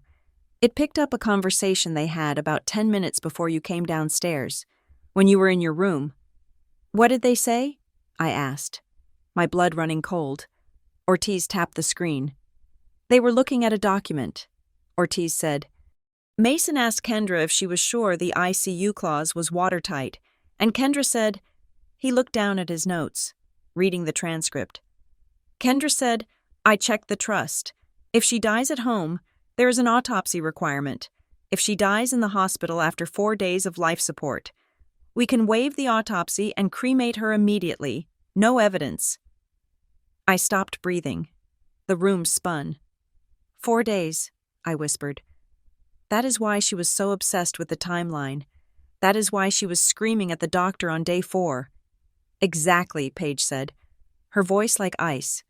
It wasn't impatience. It was a schedule. They needed you to die in the hospital to bypass the forensic examination that would have shown the bruising pattern on your back. They wanted to burn the evidence. Cremation, Marla said, her hand covering her mouth. She was going to burn you to ash so nobody would ever know. They planned the venue of your death, Ortiz said. This wasn't a crime of passion, Quinn. This was an execution with a cleanup clause. I looked out the window. The sun was setting over Charleston, casting long, bloody streaks across the sky. I thought about my sister. I thought about the girl I had shared a bunk bed with, the girl I had taught to ride a bike. She had not just pushed me. She had scheduled my incineration. Paige, I said. My voice was no longer weak. It was hard. It was the voice of the woman who managed million-dollar construction sites. When is the hearing? Monday morning, Paige said. 9 o'clock. Do not arrest them yet, I said. Ortiz looked at me. Quinn, they are dangerous. I know, I said. But if you arrest them now, they get a lawyer. They stay silent. They plead out. I looked at Paige. I want them in that courtroom. I want Kendra to stand in front of the judge and tell her lies. I want her to think she has won, and then I want to play that video. You want a spectacle, Paige said slowly. No, I said. I want justice. I want her to see my face when the clock strikes. Mason is leaving Sunday night, Ortiz warned. Let him get to the gate, I said. Let him think he made it. Then take him, but let Kendra walk into that court alone. She wants to be the sole beneficiary. Let her be the sole defendant for an hour. Paige looked at Ortiz. Ortiz looked at Paige. A silent agreement passed between them. It is risky, Ortiz said. It is my life, I replied. She signed the paper to end it. Now I am signing the paper to end hers. Okay, Paige said, snapping her briefcase shut. Monday morning, the People versus Kendra Howard, and trust me, she is not going to like the verdict. I laid my head back on the pillow. I was exhausted. But for the first time in 5 days, I was not afraid. I was waiting. Just like the grandfather clock. Tick, tock, Monday was coming, and I was going to bring the storm with me. The Saturday before the hearing was not a day of rest. It was a day of dissection. Paige Hart had turned my hospital room into a war room. The blinds were drawn, blocking out the Charleston sun, and the only light came from the glow of 3 laptop screens and the oversized monitor Marla had smuggled in past the nurse's station. We were watching the footage from the grandfather clock for the 50th time. We had already seen the shove. We had seen Kendra's hands extend, the violence of the impact, and my body crumpling against the marble. That was the first layer of the truth, the physical assault that would send them to prison for attempted murder. But Paige was not satisfied with attempted murder. She wanted a conspiracy charge. She wanted to prove that this was not a momentary lapse of judgment fueled by an argument, but a cold, architectural demolition of my life that had been drafted weeks in advance. Watch the background, Paige said, her voice tight. Ignore Quinn. Watch the room. She pointed to the upper left corner of the screen. Time-stamped 9:05 in the evening.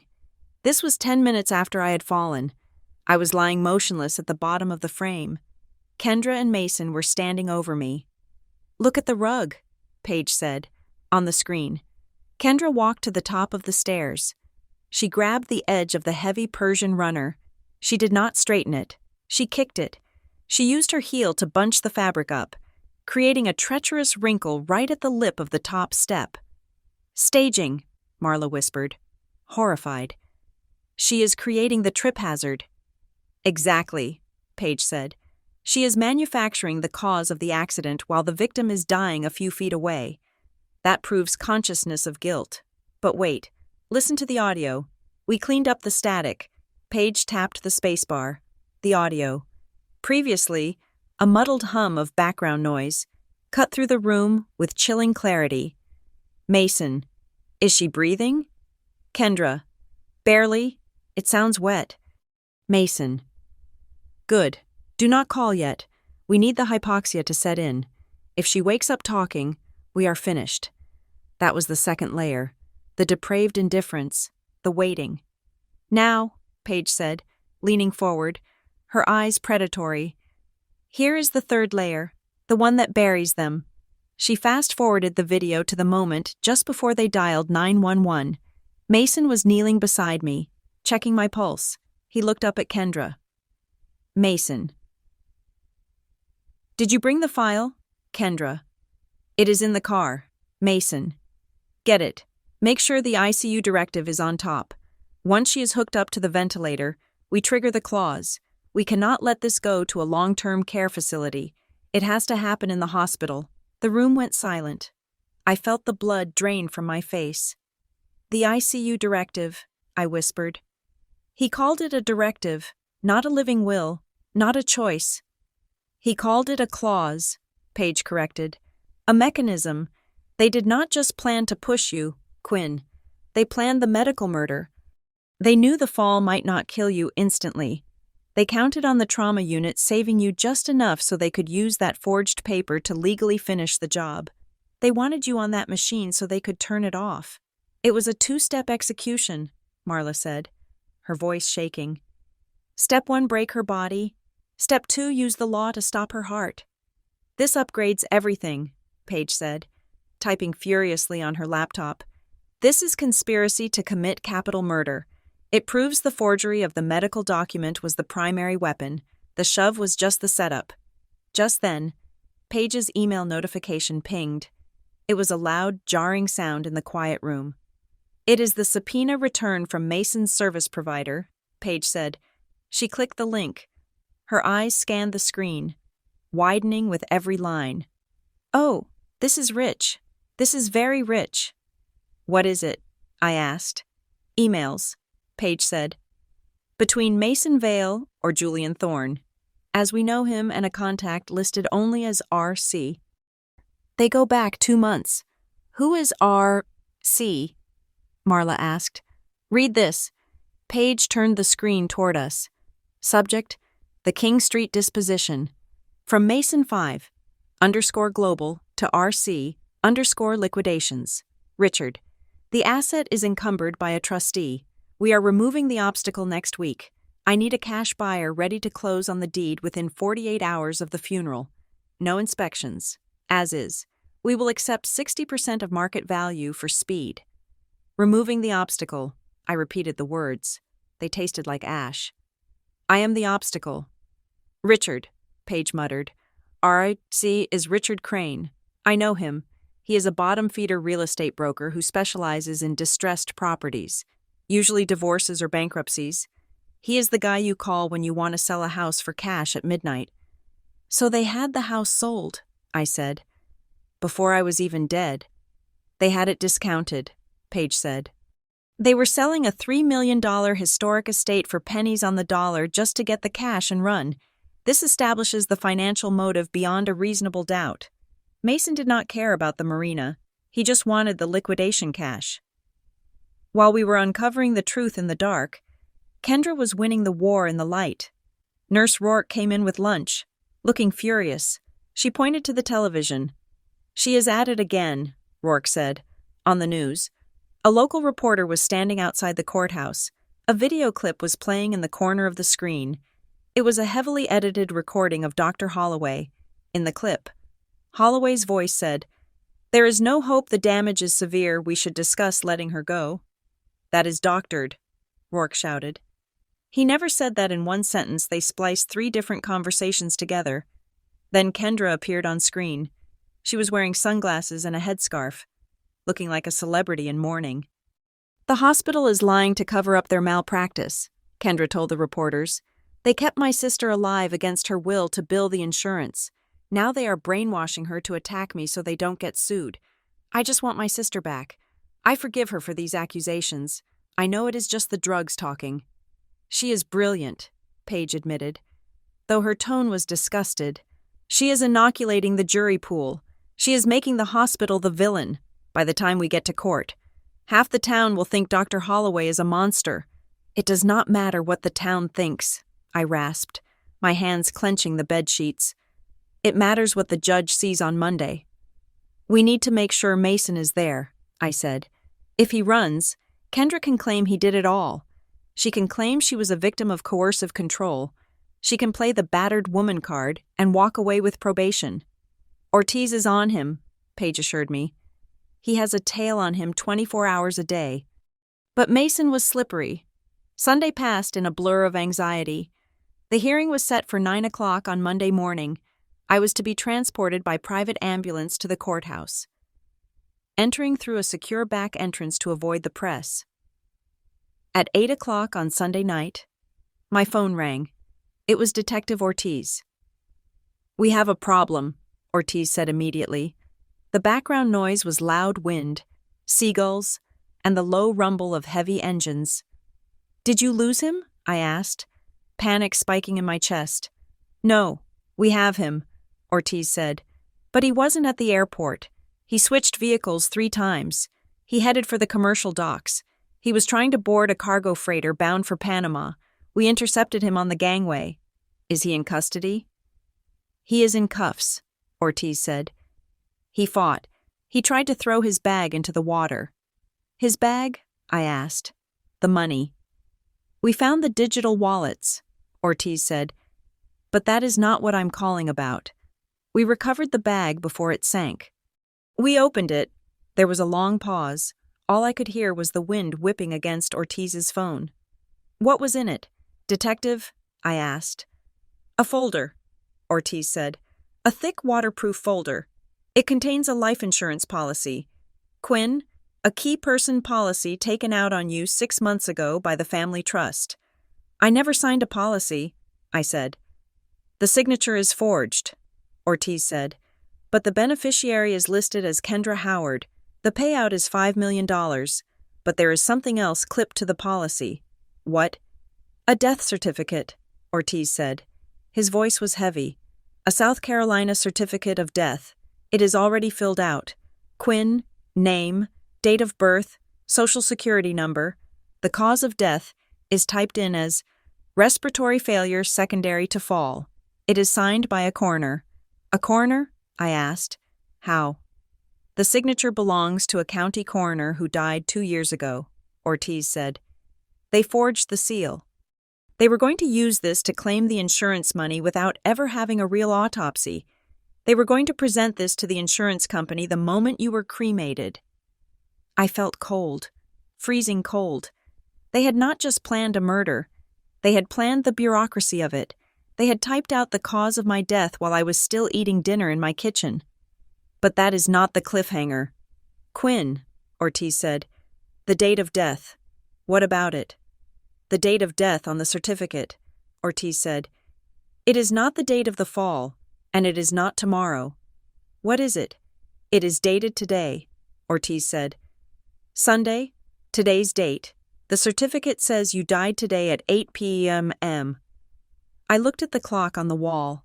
It was 8:15. "Why today?" I whispered. "Because," Ortiz said, his voice urgent, "if you die before the hearing tomorrow, the competency challenge is moot. Kendra automatically inherits everything as next of kin before the court can freeze it. Mason wasn't running because the job was done. He was running because the job was supposed to be finished tonight.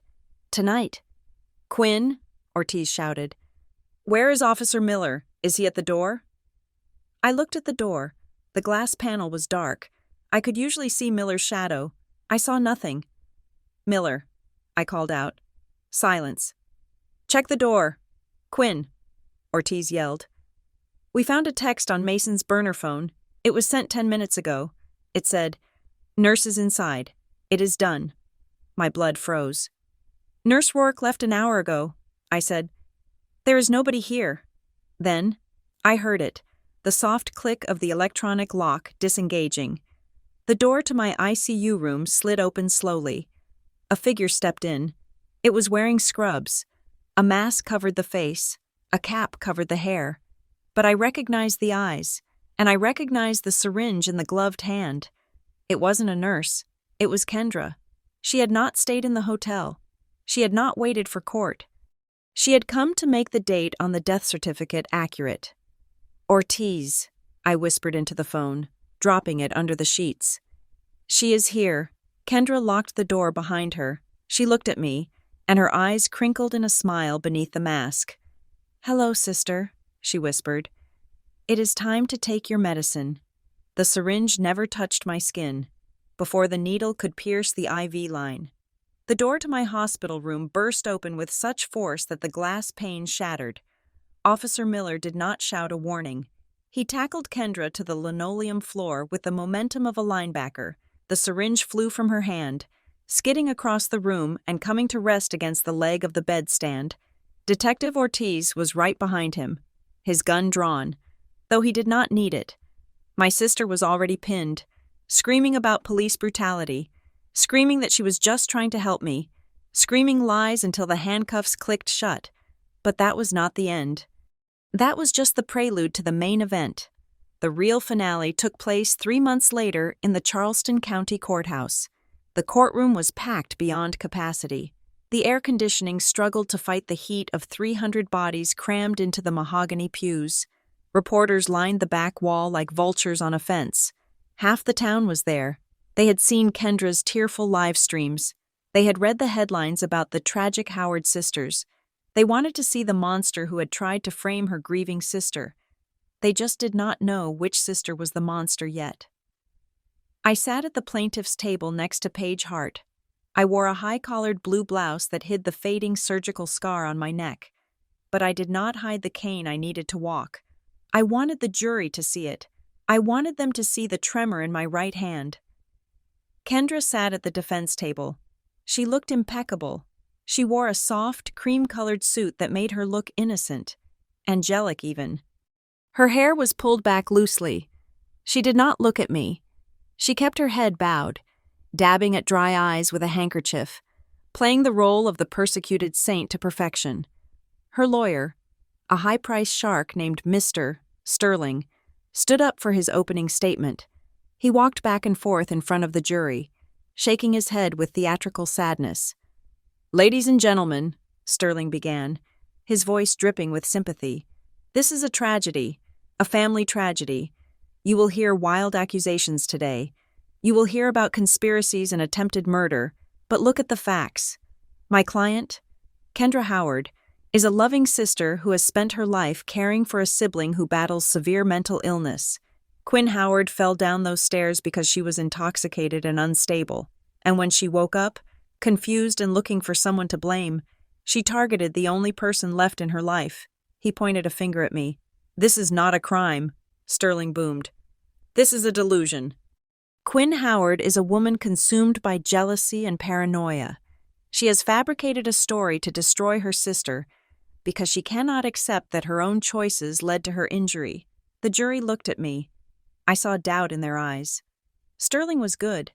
He was painting a picture of me as the broken, bitter spinster and Kendra as the victim of my madness. Paige Hart did not stand up immediately. She waited until the room was dead silent. Then, she stood, smoothed her skirt, and walked to the podium. She did not use flowery language. She did not appeal to their emotions. "We have the receipt," Paige said simply. She turned to the judge. "Your Honor, the prosecution calls no witnesses at this time. We would like to submit Exhibit A. The video surveillance recovered from the cloud server associated with the residence at King Street." Sterling jumped up. "Objection. Privacy violation. That video was obtained without my client's consent." "Overruled," the judge said, peering over his glasses. "The camera was installed by the homeowner in common areas. Play the tape." The lights in the courtroom dimmed. A large screen descended from the ceiling. The room went so quiet, I could hear the hum of the projector fan. The video flickered to life. It was crisp, high definition. The wide-angle lens captured the entire foyer of my house. The audience saw me walking toward the stairs. They saw the timestamp 9:05 in the evening. Then, they saw Kendra and Mason emerge from the living room. A collective gasp rippled through the courtroom as Kendra lunged. It was not a stumble. It was not a gentle push. It was a violent, two-handed shove delivered with malicious force. On the screen, my body flew. The sound of my head hitting the marble floor echoed through the courtroom speakers, a sickening, dry crack that made the jurors flinch. Kendra, sitting at the defense table, went rigid. Her hand stopped dabbing her eyes. She stared at the screen, her face draining of color. But Paige was not done. "Please watch the next 20 minutes, Paige instructed the jury. She fast-forwarded the video. The jury watched as Mason and Kendra stood over my broken body. They watched Kendra kick the rug to stage the accident. They watched them retreat to the living room to drink wine while I lay dying in the hallway. Then came the audio. Mason's voice filled the room, cold and calculating. "Did you bring the file?" Kendra's voice replied. "It is in the car, Mason. Get it. Make sure the ICU directive is on top. Once she is hooked up to the ventilator, we trigger the clause. We cannot let this go to a long-term care facility. It has to happen in the hospital." The jurors turned to look at Kendra. The pity was gone. In its place was horror. They were looking at a woman who had discussed the logistics of murdering her sister with the same casual tone one might use to order a pizza. Sterling tried to object again, but his voice was weak. He knew it was over. But Ortiz was not done. He wanted to nail the coffin shut. He took the stand next. He laid out the physical evidence with brutal efficiency. "Exhibit B," Ortiz said, holding up a plastic evidence bag. The advance medical directive submitted by Kendra Howard to St. Jude's Hospital. Forensic analysis confirms the signature is a forgery. The notary stamp belongs to a Mr. Alan Finch. "And where is Mr. Finch?" Paige asked. "Mr. Finch is currently in holding," Ortiz said. "He has confessed to backdating the document in exchange for $500 paid by Mason Vale. He testified that Kendra Howard brought him the unsigned document and told him, quote, 'My sister cannot make it, so I will sign for her. That is fraud. That is forgery.'" Kendra was shaking now, a visible, violent tremor. She was looking around the room, her eyes darting wildly. She was looking for someone. "She is looking for Mason," I whispered to Paige. "Let us help her find him." Paige whispered back. "Detective Ortiz," Paige said to the room, "can you tell us about the co-defendant, the man known as Mason Vale?" Mason Vale, whose real name is Julian Thorne, was arrested at the port of Charleston attempting to flee the country, Ortiz said. He was carrying a fake passport and a satchel containing digital keys to several offshore accounts. Kendra let out a small breath of relief. She thought maybe he had kept quiet. She thought maybe he had escaped with the money, and she could blame it all on him later. "Mr. Thorne has accepted a plea deal," Ortiz continued, delivering the blow. "In exchange for a reduced sentence on the identity theft charges, he has provided a full allocation of the murder plot. He stated that the plan was entirely Kendra Howard's idea. He claims she approached him 6 months ago because she was drowning in debt and needed the trust fund to pay off illegal gambling loans." "Liar," Kendra screamed. She stood up, knocking her chair over. "That is a lie. He came to me. He told me he loved me." "Sit down, Ms. Howard," the judge barked. "And regarding the money," Ortiz said, ignoring her outburst, "we traced the transfers from Ms. Howard's personal accounts. She liquidated her entire savings, her jewelry, and took out a second mortgage on her car, giving it all to Mr. Thorne to invest in the Marina project." Ortiz looked directly at Kendra. "There is no Marina project, Miss Howard, and there is no money, Mr. Thorne transferred every cent you gave him, nearly $400,000, into a private account in the Cayman Islands solely in his name. He drained you dry 2 days before the accident. He was never going to take you with him. You were the mark, not the partner." The silence that followed was absolute. Kendra stood there, frozen. The reality hit her like the floor had hit me. She had killed her parents' memory. She had tried to kill her sister. She had committed felonies that would put her in prison for decades. And she had done it all for a man who had stolen her last dime and was now testifying against her to save his own skin. She did not look at the jury. She looked at me. For the first time in her life, the mask slipped completely. There was no anger, no arrogance, just a hollow, terrifying realization of total ruin. Then, she screamed. It was not a scream of denial. It was a primal, animalistic howl of loss. She collapsed to the floor, sobbing. These were not the fake tears she had shed for the cameras. These were real.